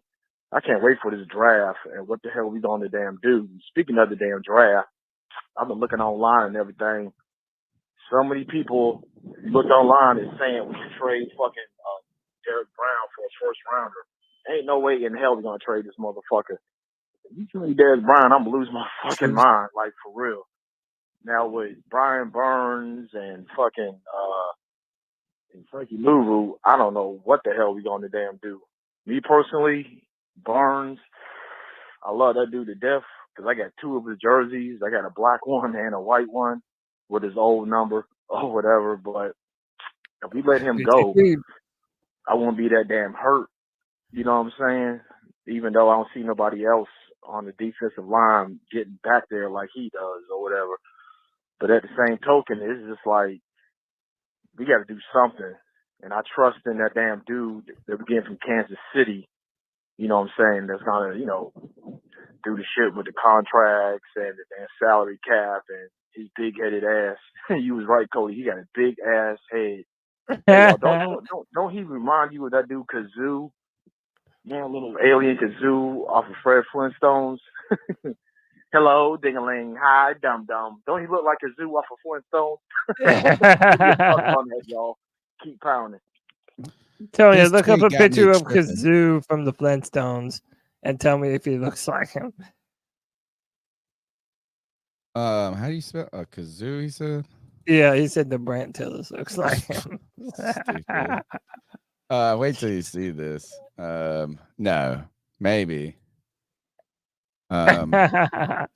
This is. I want to give Tommy Guns credit for this tweet. This shit had me rolling. This is Kazoo. Dude, that's it does up. Got the helmet head of that. It does have the same smile kind of too. Yeah. No, this tweet by Tommy Guns had me fucking rolling. I mean, dead on arrival. He said, put this picture up, and he said if Jake Delhomme and Peyton Manning had a kid. And it is, man, I can't get it out of my mind. I told my friend about it, and I said it to my friend in passing, and he didn't really get it at first. And he messaged me back. He goes, I can never look at this guy the fucking same again. Dude, it's literally Jake Delhomme with Peyton Manning's forehead. Yeah, I mean, it's if they had a kid. He was speaking of. Did he mention Malik Washington, or was he talking about? He was talking about the wide receivers. Yeah. In the call. Yeah, he mentioned Malik Washington, and I got him in here. Where is find him in the slideshow? In fact, I tried to grab the guy that wrote this article right here. Yeah, he had an interview with him. He's really nice to me on Twitter. He sent me his article. He's kind of big. Now we are starting to get somewhere, dude, where people are sending me stuff. And he probably messaged the Chiefs, the Panthers, the Raiders, and the Browns podcast and said, check out this interview I did with him. Yeah. Did a full interview. He did an interview with him, and he talked about Malik Washington and his process, and that the Panthers have been interested in or talked with him, right? I tried to get him on the show tonight, and this was wild. He said, sorry, that time's not good for me. And I said to him back, because I don't know anything about his schedule. I said, too early or too late? He said, way too late. He said, I usually do podcasts in the morning. I was like, bro, we're a fucking live show. Sorry. So you can go to check out the draftnetwork.com full interview with Malik Washington, who had a big Shrine Bowl. And all these people that tell me I don't know ball, which they don't really say that to me, but I know that that's what they think in their mind, that they know. Like, these are the motherfuckers that are nutting over these videos all the time. You know what? Guess who they were fucking jerking off to last year? Mingo at the Senior Bowl. Yep. And they already gave up on the motherfucker. So I hope this kid, let me see. I'll pull up. Let me see. Malik Washington on his experience at the East West Shrine Bowl. He said it was an amazing experience from start to finish. Once we checked in, we had a chance to meet with the NFLPA. I saw Mike Vick and some other stand-up legends out there. Hall of Fame players were in attendance. We had a chance to play with the kids at the Shriners Hospital. He said they was asked, what did he prove to general managers? He said, I was watching the Senior Bowl as I tried to keep up with what was going on. I was surprised to see guys weren't really pressing receivers in the slot. We were pressing receivers in the slot at the Shrine. Every single rep I took was a press man rep. That gave me a chance to showcase my ability to get off press coverage, separate downfield. I can track the ball, make acrobatic catches. These guys are selling themselves. But look, all the Panther fans are just going nuts. Thirsty for a wide receiver. So it's Ladd, it's Malik, it's this and that. And probably the best thing for us to do would be pick a lineman. Pick a line. But yeah, I mean, it depends on who's there. All right. We're gonna do this deep dive on prospects at 33 at some point. All right, let's power through another call. What's up, guys? This is Chase from Anderson. You know, I found out recently, and you can look this up, the NFL is not considered a sport. It's categorized as sports entertainment, which protects them against antitrust lawsuits, which also means they can legally fix or manipulate the outcomes of games. Oh, guys, Greg's in the house. Makes you wonder. All right, let's go to Anthony and Charlotte. And he knows that the script writers are trying to fuck Bryce Young. What's up, C3? It's Anthony from Charlotte. Hope y'all boys are having a good Tuesday. Just wanted to call in. Not much going. I mean, there's not much really to talk about in terms of this team hasn't made moves. Yeah, we're kind of in that dead period. It's Super Bowl week. So first, before I get on to the Panthers, because there is some stuff to talk about, I'll just give my quick Super Bowl pick. Yeah, man. I mean, you already know I'm going with Patrick Mahomes. In all seriousness, man, I thought the 2019 49ers were a way better team than this was, and the Chiefs beat them. The Chiefs didn't have that dominant defense back then. I think you got Patrick Mahomes playing clean football. I don't think he's going to make mistakes in this game. My prediction is 31-21. And it's also like when you look at the 49ers these last 2 weeks, these wins were not convincing. I mean, it was basically just the other teams shooting themselves in the foot multiple times. And the Chiefs aren't going to do that. So, yeah, on to the Panthers. I saw PFF posted out some first, let me talk about this. Yes, Brian Burns should be traded. Trade him for a first-round pick. Try to get back into the first round. Do what you got to do. And I trust that Brandt Hills will be able to manage the cap well. That moves into my second thing. Pay Frankie Luvu. I think his market value is only like $11 million a year. Give him that money. He's been awesome for us. He's only 27 still. Pay him. And then that moves into like PFF posted out some like potential landing spots for wide receivers and running backs. So before I talk about the running back that I want to talk about, wide receivers, obviously Mike Evans' name and T. Higgins came up as potential guys for us. I think that's awesome. I mean, I think if you can sign one of those guys, then totally do it. Who cares how much you have to pay him? We have a rookie quarterback on a rookie deal. Then Austin Eckler came up, and a lot of people were talking about this from who I was talking to. I am okay with Austin Eckler if you give him like a 1-year incentive-based deal. Like if he reaches like 10 rushing touchdowns in the season, then he gets an extra like $1.5 million. I'm all cool with that. That's the only way you do it. Because it's kind of like a Dalvin Cook situation. You saw how he kind of fell off this year, but it's mainly because the Jets' offensive line was trash.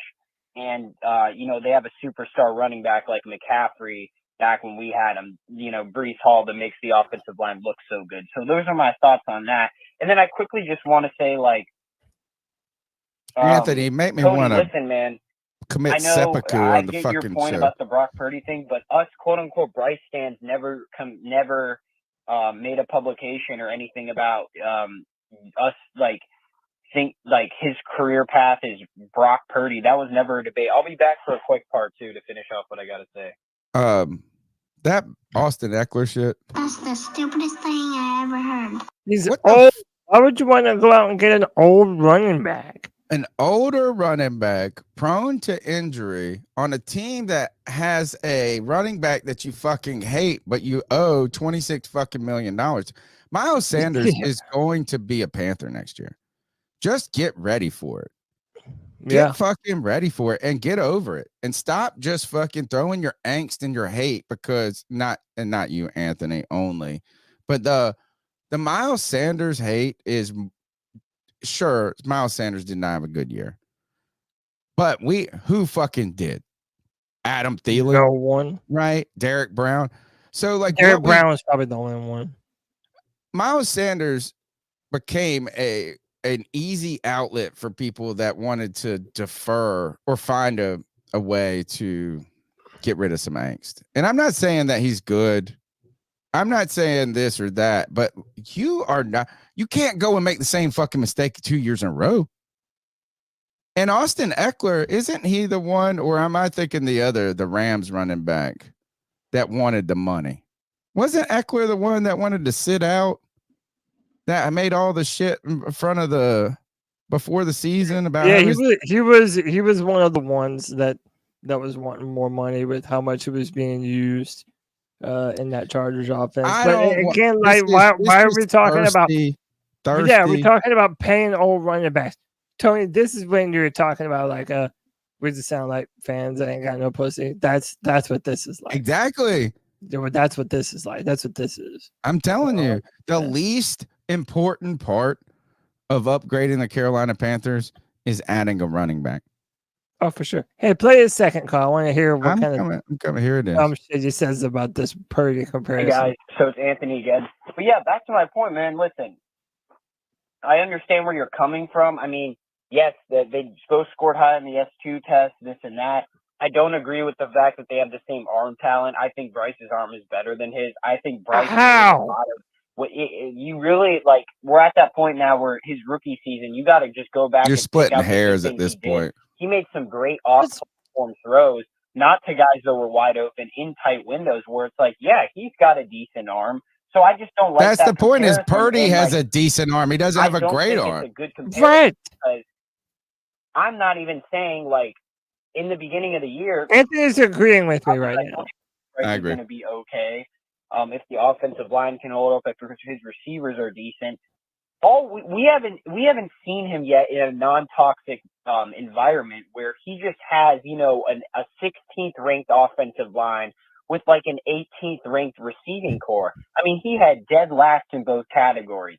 That's why I went on Spaces and, Colby brought this up. Like, he'd been saying since week 4, man, it's kind of a mulligan for this kid. And like, if you want to go as far as to say, like, I gave a mulligan to a lot of these players on the roster because of how bad the environment was. When all this stuff comes out about the owner having basically soldiers telling him like what's going on, then you got coaches not going in the same direction. Then Frank Reich doesn't want to even build an offense around the kid.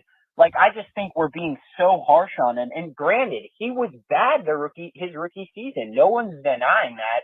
But it's almost like, oh, we're just writing him off that now he's Brock Purdy. No, I don't think that's a good comparison you're at all. writing Brock Purdy off. You kind of compared him to Drew Brees on wheels. And Drew Brees was bad his first season. Then he got a change of scenery with a new coach and some decent weapons and a solid offensive line.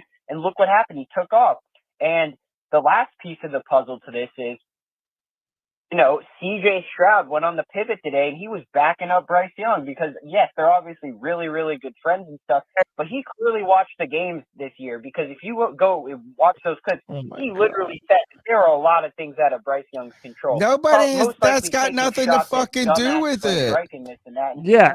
You see how it doesn't even, there's like all this. Ryan, who was the no, they coach. just didn't He want praised Nick Caserio for drafting and signing the right players, signing a bunch of veteran guys. So it's all about culture. All right, I'm done with this, Anthony. Let me respond to Anthony. It's funny hearing Anthony go down the list of all the ways that I'm wrong, only for him to disagree with me every step of the way. He's like, they are similar. He sees what I'm saying. dude, you're splitting hairs on arm talent.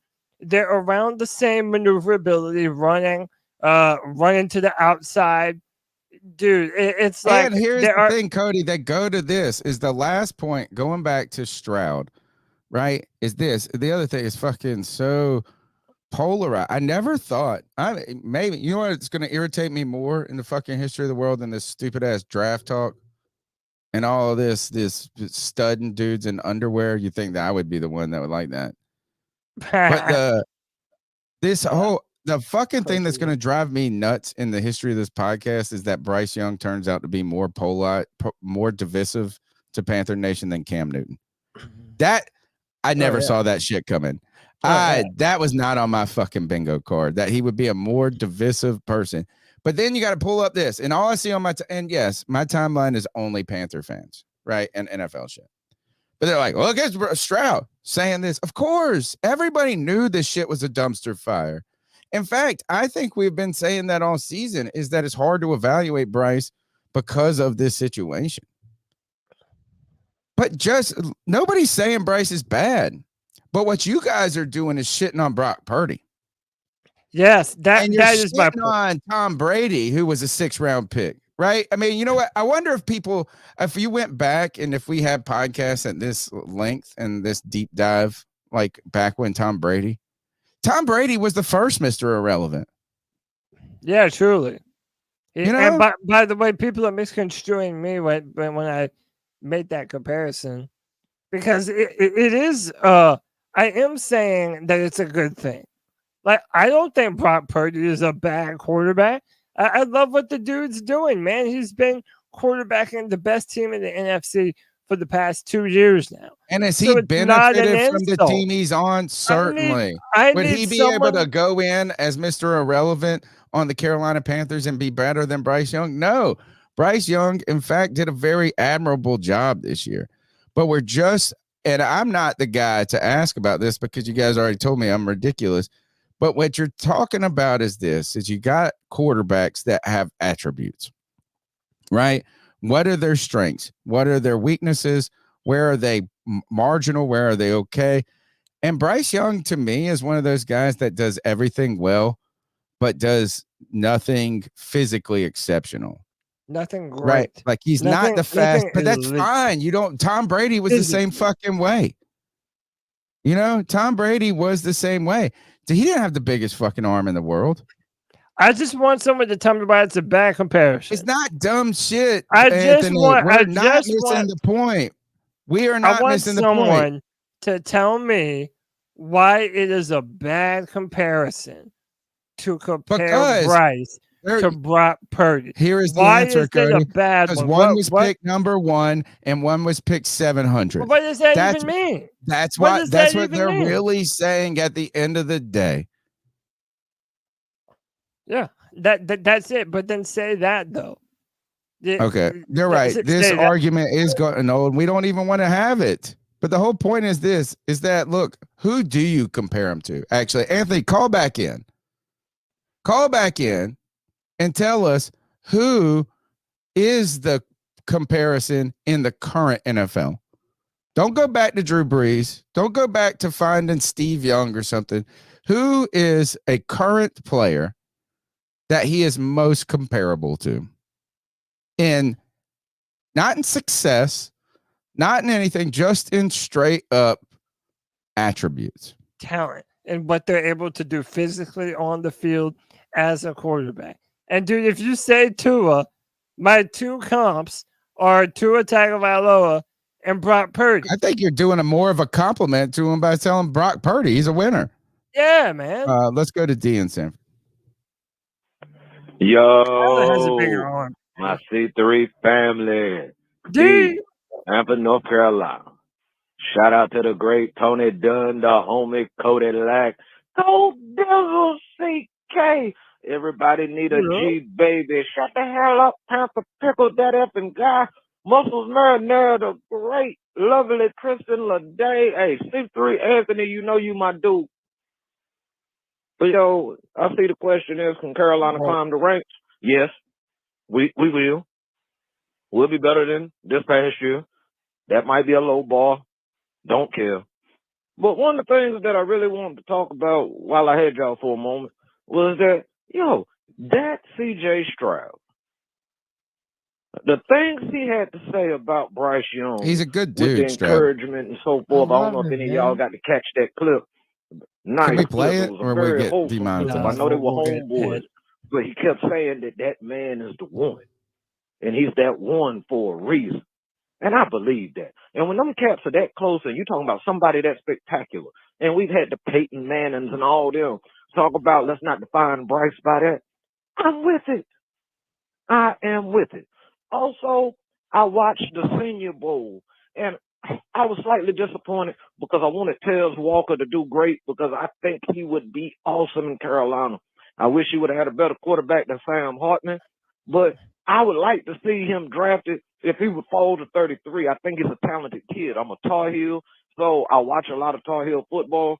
The guy gets separation. I don't know what was going on in the Senior Bowl with his hands, but they said that he had a great week. Besides that, I love every single one of y'all. I love this community. The longest running Panther podcast on the YouTube, the internet. It's the dopest one, period. Hey, all I'm going to say is we ain't got nowhere but to go but up. We got the Magic Mike team as a coaching staff. Man, it ain't my cup of tea, but at least we'll get some more ticket sales with the ladies. So now it won't be an away game because the girls are going to come for the Chippendale stuff. And another thing, this Canellis guy is just growing on me, man. It's almost like this dude got the myth of Paul Bunyan all of a sudden. I mean, I want to talk about this. I'm all in. I don't know what we're going to be, but I'm totally excited for the draft. I'm totally excited for free agency, restructuring, cutting. I'm ready for it. My batteries is recharged. I love you, C3. Keep pounding. I'm Shout out exhausted D, by man. the Bryce Young shit is exhausting to me, and I can't believe this. Is nobody? This is the thing. Is I think everybody's misconstruing this. Everybody wants to see Bryce with more talent around him. Everybody wants to see that. Somebody said this. We don't know his arm strength. Yes, we do. We know that he has a good enough arm to play in the NFL, but he doesn't have an arm that can throw fucking football through a piece of plywood like Cam had at one point, right? I mean, there are bazookas. There are things that there are touch players. There are all these different things. So no, all right, but I want to get to D's comment. Not D's, to D from Sanford. How about this? 2 brand ambassadors, D from Sanford, Diesel Skills. Also, this Dave Canales and the positivity thing, right? One, with Bryce Young, I was worried at one point because he was so even keel. My son is like Bryce Young. Like, he doesn't ever get, like, when he's fucking happy, like, you can barely tell he's happy. When he's sad, like, it's just like, we found his car today, and I couldn't tell if he fucking wanted it or not. Like, I was like, you got to pull it out of him. But Bryce Young's so optimistic, and I was worried how that optimism and that, we got to keep, you say the right shit, how that's going to work when you're 2-15. Does that message get old? I think the reason it doesn't get old is because it's real for him, right? Like, he's not faking it. It's not saying I got to be optimistic because that's what people want. That's what the teammates want. I think Bryce is that person. And what I'm learning about Dave Canales is it's not fraudulent. So I thought at first, I was kind of worried. I'm kind of worried, like, the bubbly person. We have one of my friends, or this person I work with who's awesome. The nickname somebody gave him was Happy Smiley. So they say his name. I'm not going to say his name, but we could call Dave Canales. We'll call him Dave Happy Smiley. Like, he's just fucking happy, smiley all the time. And it's just all exhausting. Like, you're fucking tired and he's fucking like, hey, everything. But it's not what it works on people when it's real. And you heard Baker Mayfield in the media talk about this. You heard Tristan Riffs talk about this. You've heard Geno Smith talk about this. And I think it's authentic. So I think that people trust it. I think people are going to trust him. I think players are going to trust him. I don't think they are. So I think that's the only thing that's going to save us. Because if I came on here and was like, the Panthers are fucking great, it's the Panther podcast, it's not my personality. know what I'm saying? You got to be you. And I think Dave Canales this is what Baker Mayfield said. Go ahead and read it off, Cody. Yep. So Super Bowl going on right now. Baker Mayfield gave his thoughts on Dave Canales. He said, unbelievable guy, truly authentic. It's rare. First guy I've ever been around that shows up with the same positive attitude every single day. I mean, people right now are high on him, man. And again, we're jaded, right? So we're trying to not jump off the deep end with excitement. But we think that the dude, based on everything that we have seen and heard, we believe that he can be a competent NFL head coach. And right now, I don't think that's too lofty of an expectation. I think if Bill Belichick tried to just be overly optimistic and bubbly every day, people would read him as being a fraud. But they know Bill Belichick. Now, I actually think Bill Belichick has charisma because he is him. He is himself. Sure. And I think Dave Canales, what I'm hoping on, what I'm banking on is that this is real. It's authentic. And the players, there's a lot of people that are saying that. They're saying, dude, a lot of times that shit reeks. It reeks. You can smell a fraud. I tell you this, as I tell my students all the time, is that they might not be the most knowledgeable people about the world and stuff, like because they can just put their head in their phone and watch Netflix instead. They might. But one thing that kids are really good at today is smelling bullshit, smelling frauds, right? Let's take another call. And Anthony, we'll get you. Gosh, we're going to go back to your call. We're going to play 2 calls in front of you real quick. And then we're going to Anthony because he wants to tell me who is. This is Panther Pickle. Let me tell you something, boys and girls. It's keep pounding time. That's right. We're going to keep pounding. We're going to keep pounding in off season. We're going to keep pounding in the season. And we're going to keep pounding. And come training camp, I want to see people pound. I want to see pounding people. And when training camps or when the regular season come, I expect to pound the opponent. We got the coach. We got the GM. We got a quarterback. Do we have the fan base backup? That's the question we need to ask. Keep pounding. All right. Thank you, Panther Pickle. Lou, will you type in your last 4 digits of your phone number? I just want to make sure I'm not missing any calls tonight. Let's go to the next one. Y'all know who it is. Oh, this is him. Showtime. It's Perfect. Lou from fucking Fort Myers. What up, Lou? Also known as GSB Lou. Shout out to Cody Lack. Shout out to CK. Shout out to great Tony. You know what I'm saying? Panther Pickle, JJ Anthony, G Baby, C. I love it. Shout out everybody. Shout out everybody. If you in here right now, you a real one. That's we got all the best fans, Tony. But first, I want to come out with this point saying the reason I feel like they kept Everos, Dave Canales' least amount of points as an offensive coordinator scored on any team was the Panthers, and you can go look that up. They scored 9 on us that 1 week, and they dropped like 20. They couldn't do that with the Saints. They couldn't do that with the Falcons. You feel me? If Ejiro left, he knew he would have to deal with Ejiro, right? And he knew that would just be a thorn in his side. He wants him that's like he's Batman and that's Robin. You feel me? Or a better duo. You know what I'm saying? That's Mac and that's Cheese. They're boys. Me? 2, I want to talk about this non-football related. The home. But they're going to have the most expensive ACLs. He's talking about Mbappe, everybody, talking about Ronaldo, Messi at MetLife Stadium. You know they're going to make them put in grass. I just wanted to say that real quick. They have to make them put in grass. I hope it. Diggs trade. I know y'all want this franchise wide receiver, Pro Bowl wide receiver. Not a good fit for us.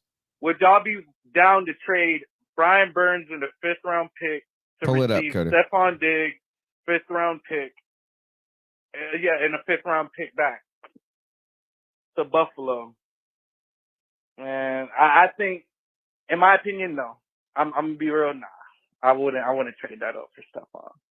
That's just my opinion. Because then we still got players that on offense that didn't even really get to play like that. Like Laviska Shenault, nobody even talks about him no more. He was supposed to be our next Cordero Patterson, and I saw him with 2 games, and that's it. And like another thing is, bro, we got the worst medical staff in all league history, bro. We really do. Worst medical staff of all league history, dog.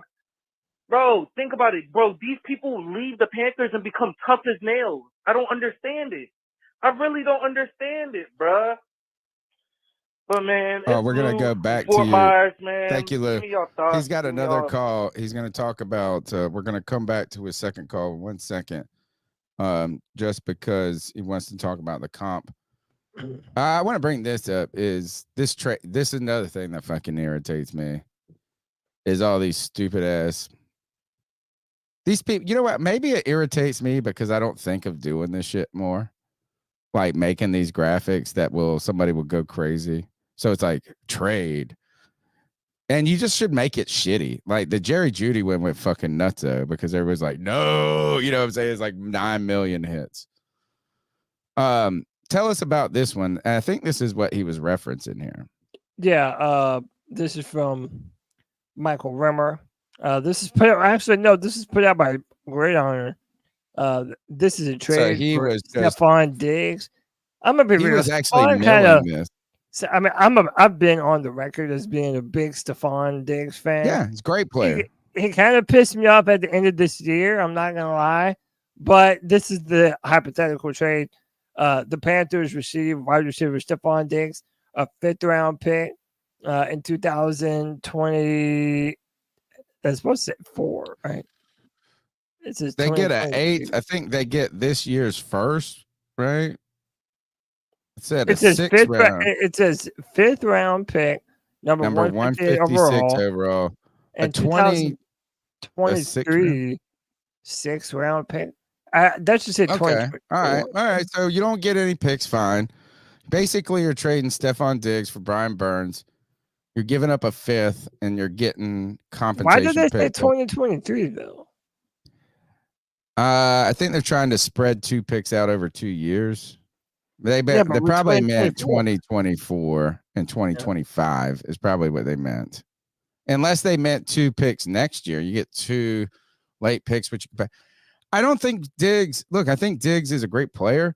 I think he would benefit. A player like him would benefit Bryce Young, much like who's your guy that went to the Titans this year that we wanted? DeAndre Hopkins. Yeah. I just don't think Diggs wants to play on a team like the Carolina Panthers right now. But we say that about everyone. Being in Buffalo. He's upset about being with a fucking a quarterback right now where he's fucking put up crazy stats because he wants to be a bigger part of the offense. He wants to win the Super. Carolina ain't the place for that. You think that motherfucker's going to be happy here? This would be you know what? This is Randy Moss going to the Raiders. That's what that is. Randy Moss to the Raiders. Tony, let me ask you this. Let me ask you this though. We say this a lot that such and such won't want to come here. And by the way, shout out to Chinn Smith, who just became a brand new member of the C3 Panthers Podcast. We appreciate you, brother. Thanks for hanging out with us. But all right, you said that he wouldn't want to come here, right? And that tends to be the line that people say. The eyes, Mike Evans wouldn't want to come here. All these people wouldn't want to come here. It's different. So it's different than Mike Evans, even. Well, okay. Well, let me put it to you like this, right? He's with a perennial contender right now. When it comes to Stephon Diggs, I find it hilarious that he's been so loud about not being serviced well up in Buffalo. And he's complaining about Josh Allen all the time now, like him and his brother taking kind of subtle digs at him. Yet he was dropping perfect passes in a playoff game. He dropped one when it matters most. Dude, he was not playing This is well. His personality, Cody. He is a true wide receiver. He is cut from the real old school cloth of being a diva. Year, he didn't perform well in the playoffs. He has to go to a team.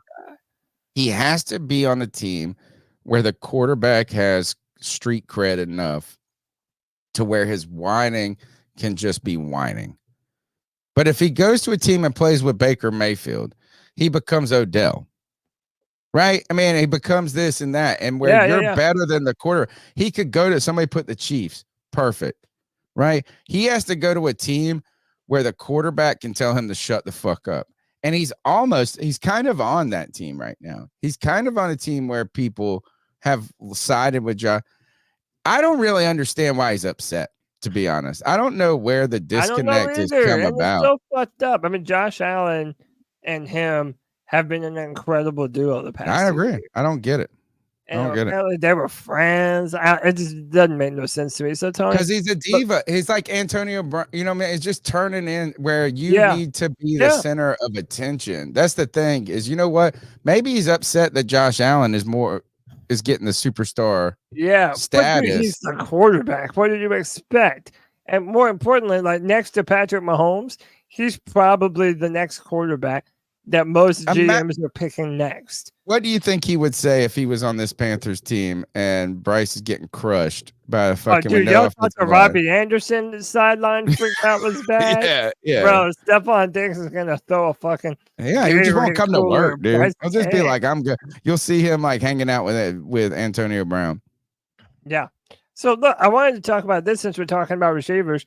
The Panthers are gonna have some money to play with next season. And Mike K brought this up. So he says, according to PFF, the Panthers have $28 million, some change in projected salary cap. There are 11 teams with more space, but the Panthers have some wiggle room to open up a decent amount of space with Brant Tillis in charge of cap management. Now, he says that we're 11th, or that there's 11 teams over the cap, or no, pardon me, Spot Rack says that there are 12 teams with more money for us, and we would have $31 million in cap space. But the point is, we are going to have some money to spend. Tony, if we did go out and grab a wide receiver, who on this list do you think is doable for us? So, for example, we said Canales was a perfect hire because he wasn't too lofty for us, and he wasn't a no-name type of no one cares type of wide receiver or type of coach. My question is, who on this list kind of checks that same box that's in the range for the Panthers? I'll give you mine.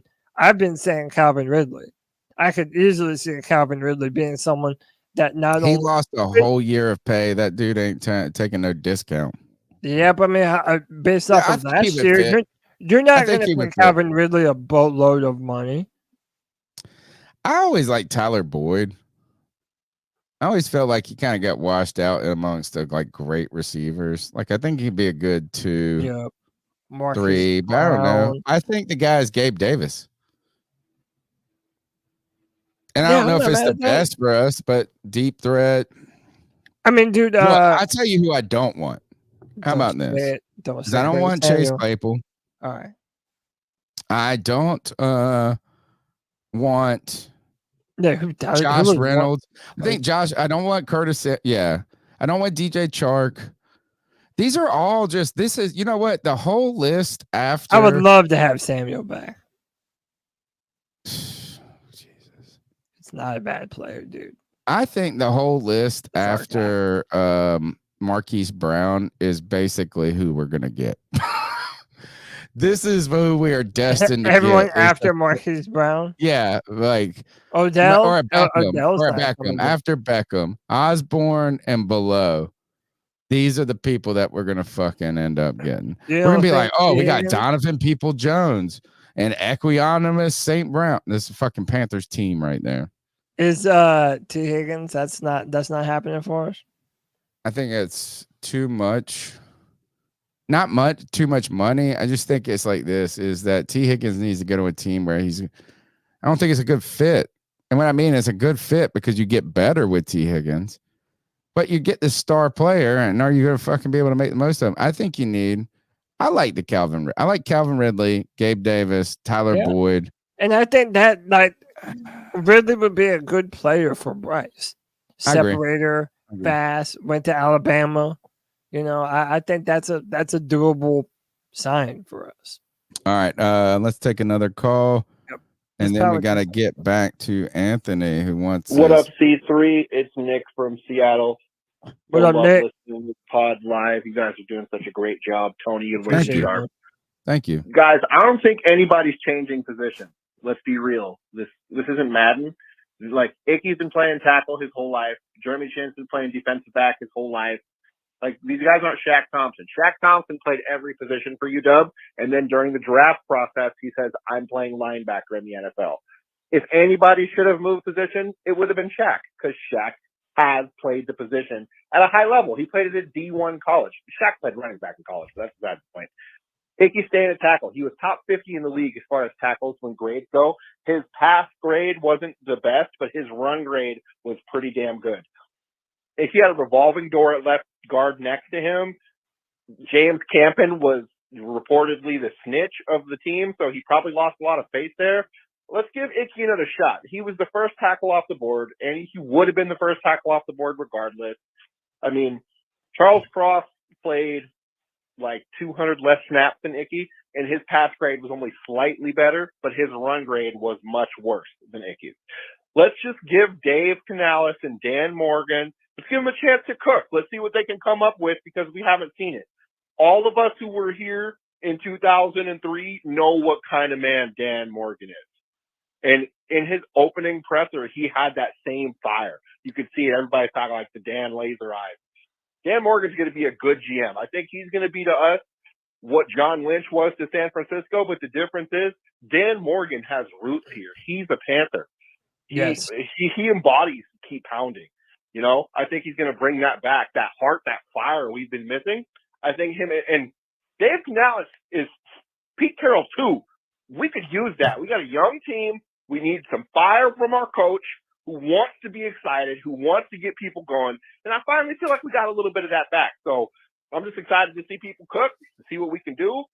But I really don't think anybody's moving positions, especially not on the offensive line. I mean, you don't draft a tackle at 6 overall and then 2 years later say, fuck it, we're moving him to guard. I mean, Robert Gallery went through 2 contracts before he got moved to guard.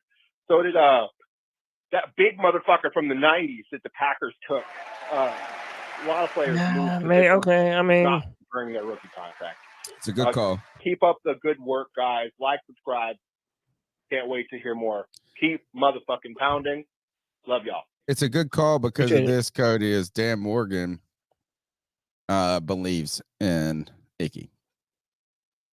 If you heard him on the radio with Kyle Bailey, and I don't think the Panthers have the luxury of moving him at this point. I'm sorry. I mean, I know it's easy for us as armchair GMs to say we want, who's your guy? Who's the guy we like? The BYU dude. Brady Christensen. Yeah, Brady Christensen. I mean, I know it's easy for us to say, try him out at left tackle. But like you really would be, it's malpractice to think in Bryce Young's second year, who is under this, that you are just trying out a guy coming off an injury at a new position.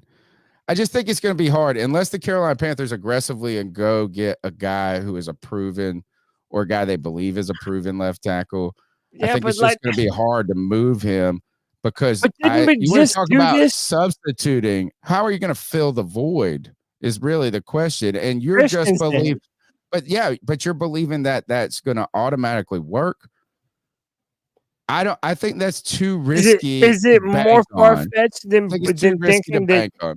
Is it more far-fetched than thinking Ickey's going to work when it just seems so terrible on the back foot? Like, maybe, Tony, my fear is that it's going to be what we just talked about with Jeremy Chinn, that we waited, and maybe he can be a great safety, and that'll be his future.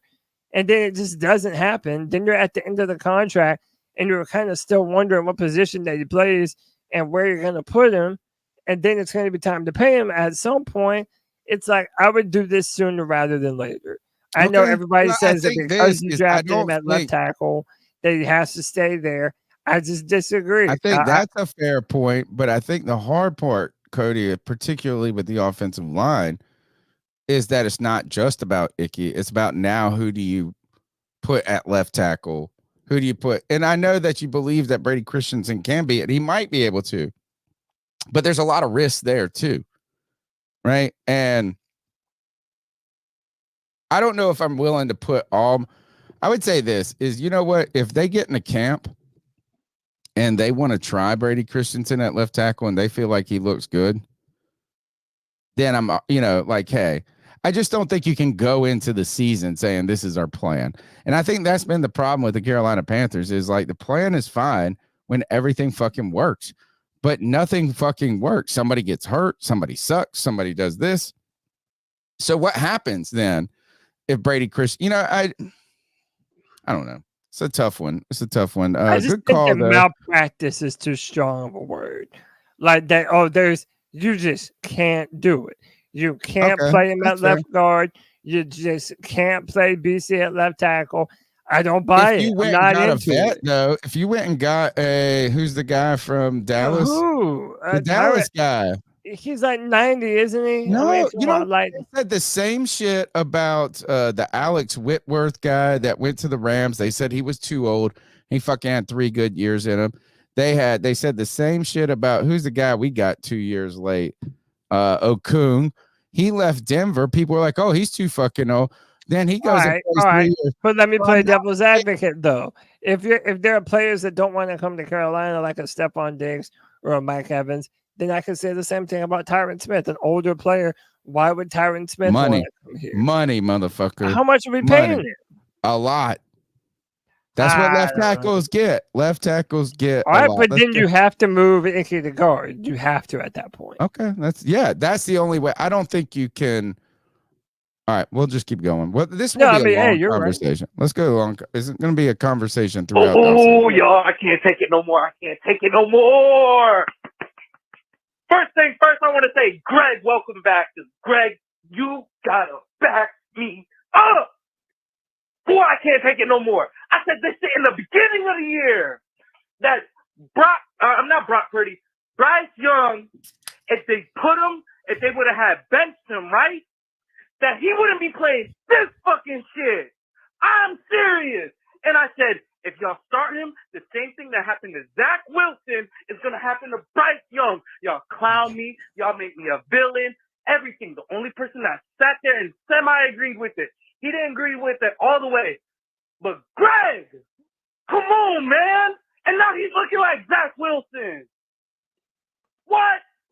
Come on now. Let's move from Fort Myers, man. I made this take a long time ago, bruh.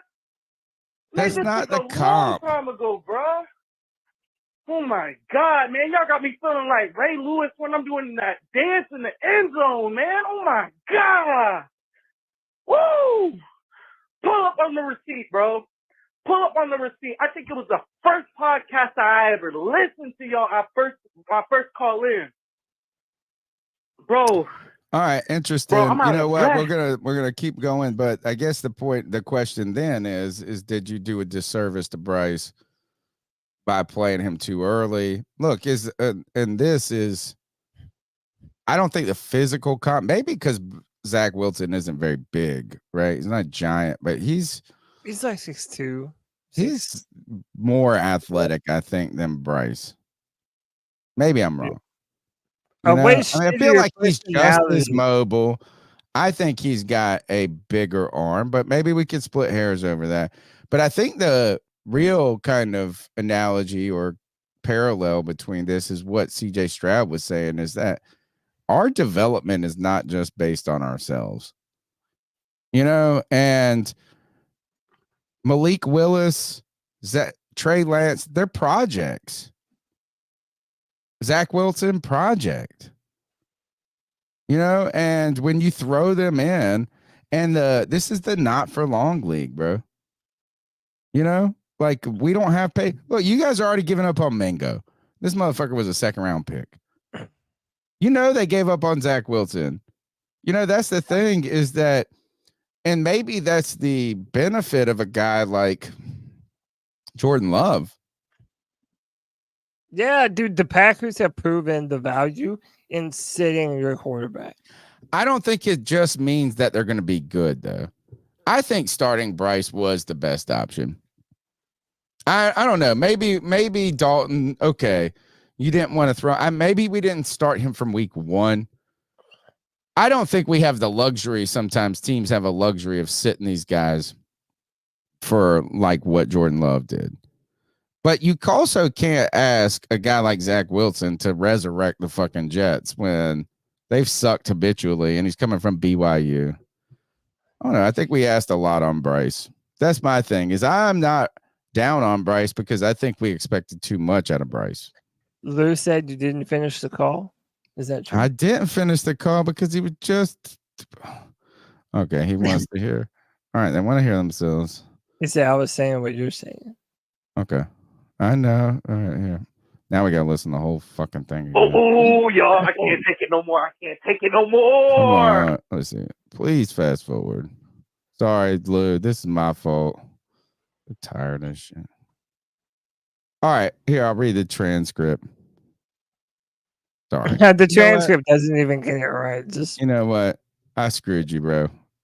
Thanks for listening to the show and thanks for calling in. Lou, you're the man, bro. And you're right. Yeah, Greg was agreeing with you when you said that. That's the thing. And props to Greg though.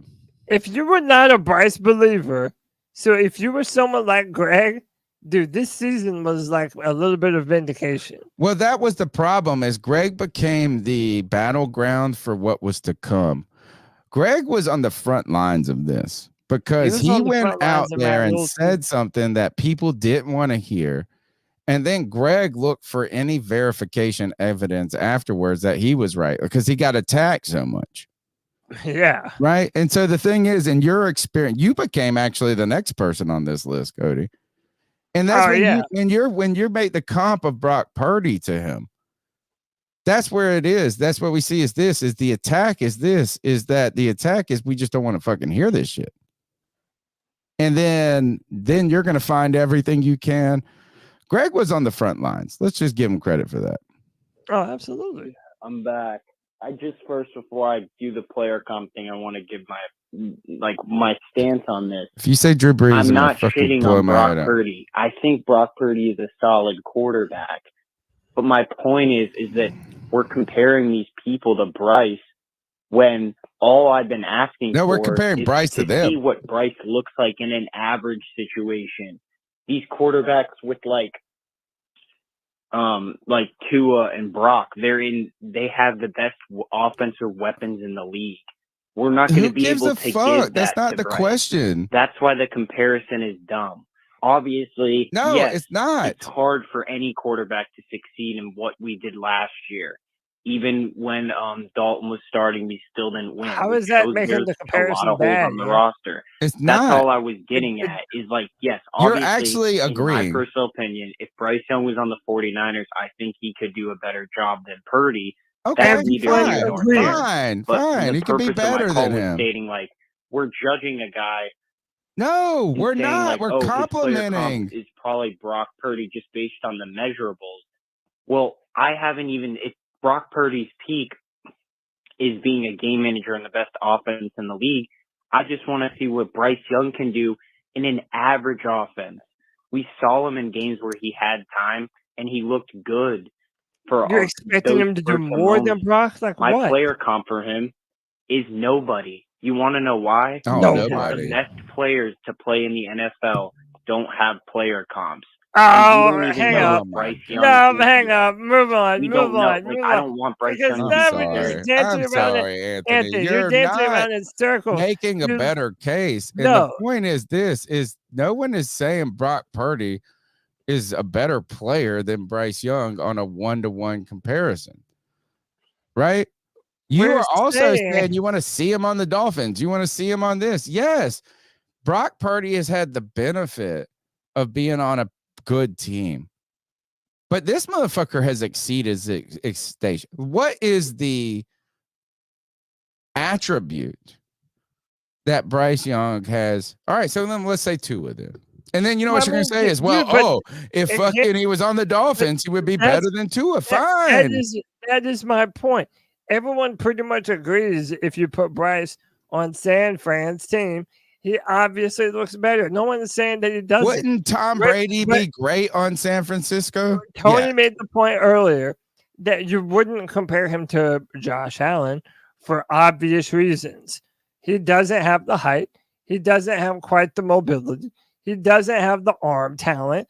That's what I'm saying. We're not comparing situations. Yeah, no one is saying that Bryce wouldn't have more success if he was on the 49ers. No one's disputing that. What you're just talking about is a guy that has pretty good traits and is smart. Brock Purdy has a good enough arm to play in the NFL. Not an arm that goes, oh my God, we got to fucking draft this guy number 1. He's got enough mobility to. I'm telling you this. It's a dumb comparison because we'll never have the weapons that they have. So then That's you're not the essentially point. saying It's not about the weapons. Then in that case, it might not ever be as good as a Brock Purdy. You know what I'm saying? Like maybe not the 40. Somehow they're missing. They're so lost in their love. Yeah, like the Panthers won't be able to add enough talent for. Who said Zach Wilson doesn't have a cannon? Yes, he does. Yeah, I saw that Zach has motherfucker a throw a cannon. 70-yarder on in the air. Zach has a cannon, but here's the thing: you can have a cannon and still Jeff be George. a shit football player. Jeff George, this motherfucker could throw a missile. That shit didn't have no arc. It just was. But Anthony, I'm sorry, brother. You have proven my point. Everybody getting upset at the Brock Purdy comparison doesn't have an argument to make. Like we're not getting you on the show to explain this. We already get your point. No Anthony. one has yet to tell me why it is a bad comparison. What about it is he said this? He refused to give a better comparison. He said, because great players don't have comparisons. What the fuck does that mean? Everybody, every NFL draft process, they do player comps, and they're not all spot on. But you're trying to compare of who he reminds you of. Yeah, comparing him to an existing player to look at what he might be under certain circumstances. I think that I think that the Bryce Young experience has, and I know whoever was listening earlier said this fucking debate's getting old, and we're still talking about it an hour later. What I think is that these two things have intersected with personal interests and personal convictions. So one is we were so, not just we, I think a lot of people outside of Carolina was so belief that Bryce Young was a lock special. Really reminds me of Alex Smith. That's what it was. Is this guy's going to come in? The NFL is going to be easy to this motherfucker. And they both and Alex Smith struggled until Harbaugh got there. But what I'm saying is that then you also have this idea that we didn't realize that Brock Purdy could be a good player in the NFL. Like nobody realized that. Not even the fucking NFL. He started turning so on. Then this converges with two things: a belief that one guy is going to be great, a belief that you couldn't have ever seen this guy being good, and now they're button heads. And this is where, to me, the Tom Brady comparison comes. And you go, oh, God, Tony, you're already smoking shit when you said Bryce Young and Patrick Mahomes. Brock Purdy and Tom Brady. Tom Brady was a game manager until he was great. Yeah. And so Brock Purdy is going to be a game manager until he's great. And it kind of wasn't even until Tom was in his 30s that he really started fucking chucking it downfield. I just don't think. I think we should be celebrating how success, not we on this podcast necessarily, but Brock Purdy being good in the NFL should actually be heartening to us. Yes, that is my whole point, Tony. Like then Bryce that is can the bottom be and top of my point. That's the bottom and top of my point. Is that if you look at Brock and what he does well, you should say, yeah, that's what I want for Bryce. That's what it looks like. It's that he was the last pick in the draft because ours is the first. But you know what? Sometimes you just got to eat it. And by the way, look at those archetypes. Look at the two people I'm comparing him to. Brock Purdy and Tua Tagovailoa. Guys that are halfway mobile. They're shorter than average. They don't have a bazooka. I think Brock Purdy is better than Tua. I think Brock Purdy has better physical traits than Tua. I think Brock Purdy has a better arm and is more mobile. Right, but okay, if you want to say one's better at this or that, that's fine. But I think Brock Purdy I was going to say he's more athletic than Tua is what I'm saying. Yeah, I would say Bryce and Brock are more Right. athletic. No, yeah, right. That's what I'm saying is Tua, I Yeah. think, is even a worse comparison because he's immobile and his arm is not giant. I agree with Lou. Purdy greater than Tua. If you just look at nobody here is disputing the fact that Bryce would be better on a better team. Yeah.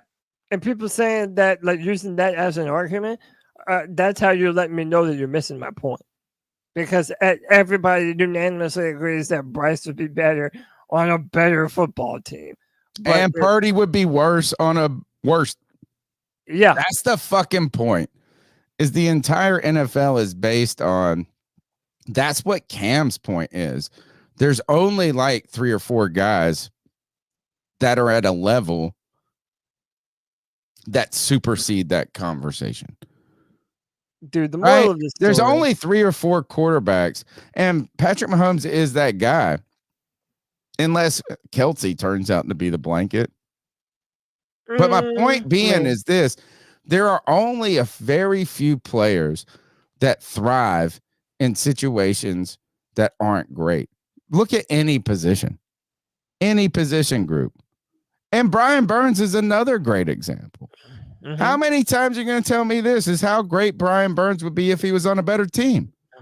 Yeah. Well, I think I made my point. I know. All right, we got the moral of the story is find us a better person. I make great player comparisons. No, or maybe not. Yeah, that's maybe the better moral than of the Tony. story. Is Russell Wilson? I think Russell Wilson's a decent comparison. Dude, the comparison is 5 years ago. No, but Russell Wilson was Brock Purdy 5 years ago. 3rd round pick, played above. No, his I would station. say Wilson had a better downfield ball. Okay, fine. Fine. I mean, that's a All pretty right, then big deal. again, And we're I splitting would it. say better I'm just saying a runner, guy too. that played above that everybody overlooked. And is powerful too. Russ is thick. He's a strong dude. Okay. All right. Let's get these calls in. Let's finish up. Tony, Cody, what's good, guys, tonight? What about? Fucking freezing in Florida right now, dude. Got about 55 degrees. It's windy. Man, fuck this. It's freezing and not why I live down here. But yeah, not really too much about the Panthers tonight. You guys should go check me out. I guest hosted on a podcast called The Horror Returns. Oh. We did a retrospective on Final Destination 1 and 2. Oh, great movies. Very good movies. Check them out. I love that bitch that gets killed with the airbag. I don't know. All right, guys. Have a good night. All right. And I think this is the last call. C3 family, D. Sanford, one more time. What up, D? Talk about these receivers. I really like the idea of the Agnew kid, Jamal Agnew. I think that he has a higher ceiling than what they're saying. I think we should bring Chenault back. I think that there's a lot of things that with Canella, see how creative he say. He likes to put guys in the right position. I would like to see that. But I think that we're sleeping on Donovan Peoples-Jones. Okay. He is a very solid receiver that could break out. And he's our next are DJ we not Chark. thinking about defensive free agents or offensive lineman free agents? And if you know of some that's available that you think could fit with us and in the cap, what are y'all's suggestions? Hey, once again, I love every single one of y'all. Keep pounding. Love it. Thank you. And you know what? I'm Go going ahead first, Tony. Bryce conversation to bed and say this: who gives a fuck if your offensive line sucks? You know, What? who gives a fuck about any of the comps, comparisons, who's on a better team and this and that if you don't have a decent offensive line? And I think Bryce Young can thrive behind. Look, you didn't see fucking Tom Brady get sacked 70 times a year, 60 times a year. Yeah. I mean, sorry, like, is this the O line is everything. Everything starts with the trenches. seeing Bryce in the best position he can be. It's not about the weapons. It's about fucking making sure this dude he can fucking deliver it. We've seen it. He deals. He can deal when he's got time. And that's where you're actually, the Brock Purdy comparison isn't great. Not isn't great, but like, it's like you would say, hey, this motherfucker can deal. But the problem is this, I don't care about and going to Donovan Peoples-Jones might be a guy we can get. Go ahead and cross off. Maybe Calvin Ridley's at the top of the list. Gabriel Davis, little small for my taste, right? Don't want no slow ass Michael Thomas. You think you're talking about no separation? We're gonna get Michael Thomas. Don't want no crying ass Odell Beckham. Who do you want over here? And maybe he is Little Jordan Humphrey. How about this? Of that list, Jones is the best one on the second page. Of that list, Panther fans are going to be very disappointed if it doesn't come from the left side list. Well, If Panther fans get any name from this right side list, and with the exception of D and a few others, right? Most Panther fans are going to be like, "Oh, all of these names are just like DJ Chark last year." You know what I mean? No, that's exactly right. I think Peoples-Jones I would take that one over any name. I like Aguilar, too old and slow. It's kind of like adding Jason Avant at this point. Van Jefferson over it. On page 2, I think maybe he named the two best names on the list. Agnew and Peoples-Jones. Who does Agnew play for? If they're both Browns, who's Agnew? Agnew plays for the Lions. Okay. Yeah. We're gonna get probably like Tyler Boyd and Donovan Peoples-Jones, or Marquise Brown and Donovan Peoples-Jones. We'll see. All right. A lot of cool stuff. We got a lot of time to talk about all this stuff in the future. What else? Do we got anything else? We got I think I did, speaking of Brock Purdy, this shit was crazy to me. And you know what? Why didn't we pull this up when we were actually in the midst of this debate? I forgot all about it. You should have reminded me that this shit made me laugh too. This guy at Digital Soy Boy says, just a couple of guys who couldn't possibly have done it alone. And then he's reposting this guy who realized that Brock Purdy looks like Lee Harvey Oswald. There's no By way. the way, you're only going to understand that if you're of a certain age, and even me, Player comp. Assassin, is this assassin comp? I'm saying you probably have no idea that it's relating to JFK. Most people generally. Well, what were they thinking? What would they mean? That what they don't know who? I don't know. Do you think JJ or Anthony know who Lee Harvey Oswald is? Probably not. Yeah, probably. And that's probably fair. It's a great joke, not knowing who Bill Clinton is or something. Yeah, that's a great joke. Man, but look at you them. know what happened? For those who don't know, Lee Harvey Oswald. This is a Hall of Fame tweet. They say Lee Harvey Oswald killed Kennedy as a single shooter, but many, many, many people for many, many years have said that there was more than no one possible way. Yeah, that there's no way that it was just one shooter that pulled this off. Mafia. It's like there's a million, but like what the most implausible situation is the single shooter. So like when you tell all the fucking conspiracy theorists they're wackos, and then you go, "Here's what we say." Yeah, it's like what, dude? Yeah, maybe we're not the. You know what is we'll see if Brock Purdy overthrows his first shot, like Lee Harvey did. All right. Anything else on the list? No. Do you think Travis Kelce is going to propose? What, at the Super Bowl? Yeah. Dude, he's a fucking. Do we got anything else? Nah, this is all old stuff. Yeah, it's old stuff. All right, you ready to end the show? Yeah, let's ice some fools up. I got a lot of them tonight. And then just for fun. Yeah, so let's just finish this show out in a fun way.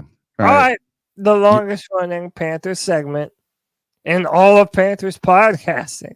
Yeah. Where we tell people to toughen up icing up. Get their act together. It's our homage to Steve Smith. It's time to ice some fools.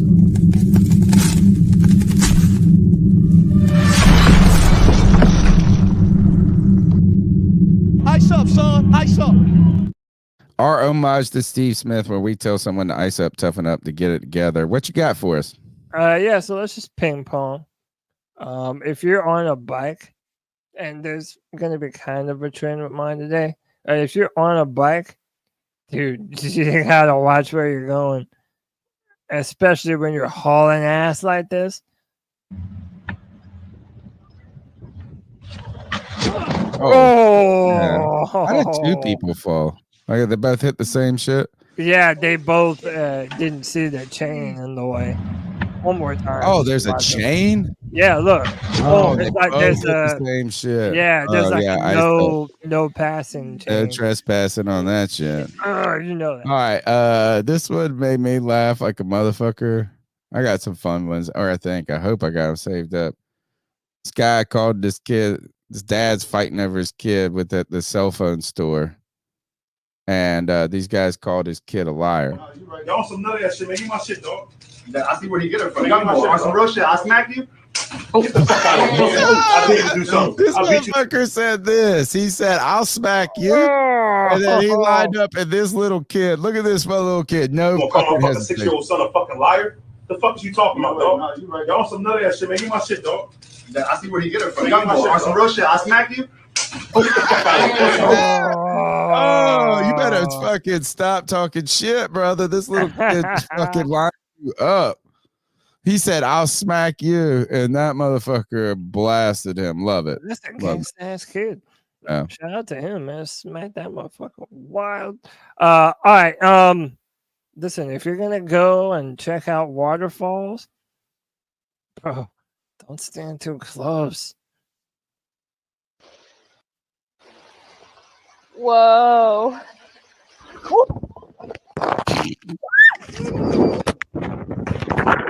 Well, be careful, bitch. Oh, this nigga clone. Oh God, I hope she didn't drown. No, she didn't drown. Oh, she's hurting though. Oh, poor girl. Underneath it, just to give everybody. This isn't ice up. This isn't ice up. Yeah, I mean it's ice up. Don't watch your step. Don't stand in a wet, damp waterfall that could throw you 100 feet. It said she broke 10 ribs, suffered a collapsed lung, and fractured her shoulder blade after losing. I was talking her about mine. This is a She did celebration. Did you see fucking Gronk with the minigun? No. That does not look safe, bro. That looks like at any second that gun is about to fucking get away from him. Gronk's the dude. That's a celebration more than it is an ice up. Go ahead. This is my final one. So who deserves the ice up here? The birthday girl or the girl to her immediate left? The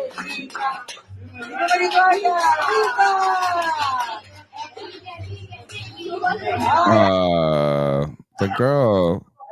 Oh, she grabs her again. Yeah, I like her. Dude, that's hilarious to me. Who do we ice up? The girl that blew out the camera, or the little girl? Grabbing the other chick by her hair, shaking her around. World star. I don't know. I'm gonna ice up the girl blowing out the candle because sometimes you fuck around and you find out. I saw. All right. I guess I'm not gonna show it. This shit had me just tripping.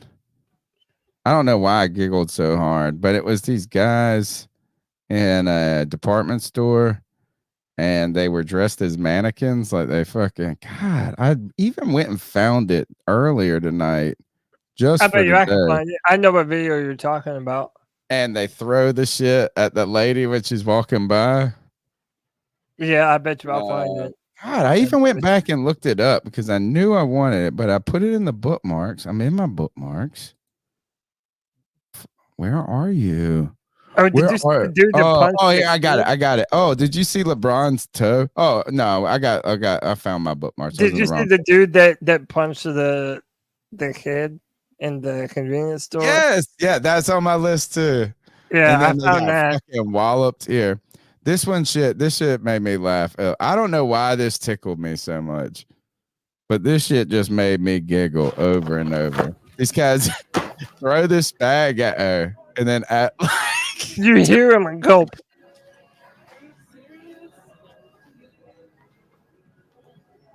Look, she pushes his face. Fuck y'all. You guys just threw this at me? Oh. What have you guys just Sound like somebody farted. Oh, shit. Yo, he's just a mannequin. He's just a mannequin. I don't know why I laughed at this because they all go. I think that's the funny part of them, like trying to pull it off. That one made me laugh like a motherfucker. Well, we might as well play this one then. Hang on, the dude in the store, the dude that punched the kid. Hang on, or pushed him. Yeah, he said they thought he was a mannequin or something. Yeah. Hold on. So here, I got another one if you need a second. No, I got it right here. All right. So this 55-year-old man, this shit claimed is that he confused a 4-year-old child for a mannequin in a gas station. Oh, yeah. Who's got a mannequin in a gas station? And how does he not see him moving?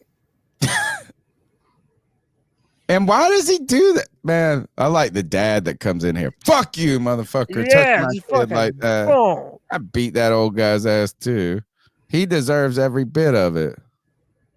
What the fuck? That's some like Nazi shit right there. Dude, look, but the way he punched him, he like face pushed him. Boom. Like an open. No, I mean, dude, he balled up his fist. I think he had it closed and he opened it. But either way, it doesn't matter. He got what he deserved. Yeah, here, this shit. You want to talk about fuck around and find out, Cody? Yeah. This shit is wild.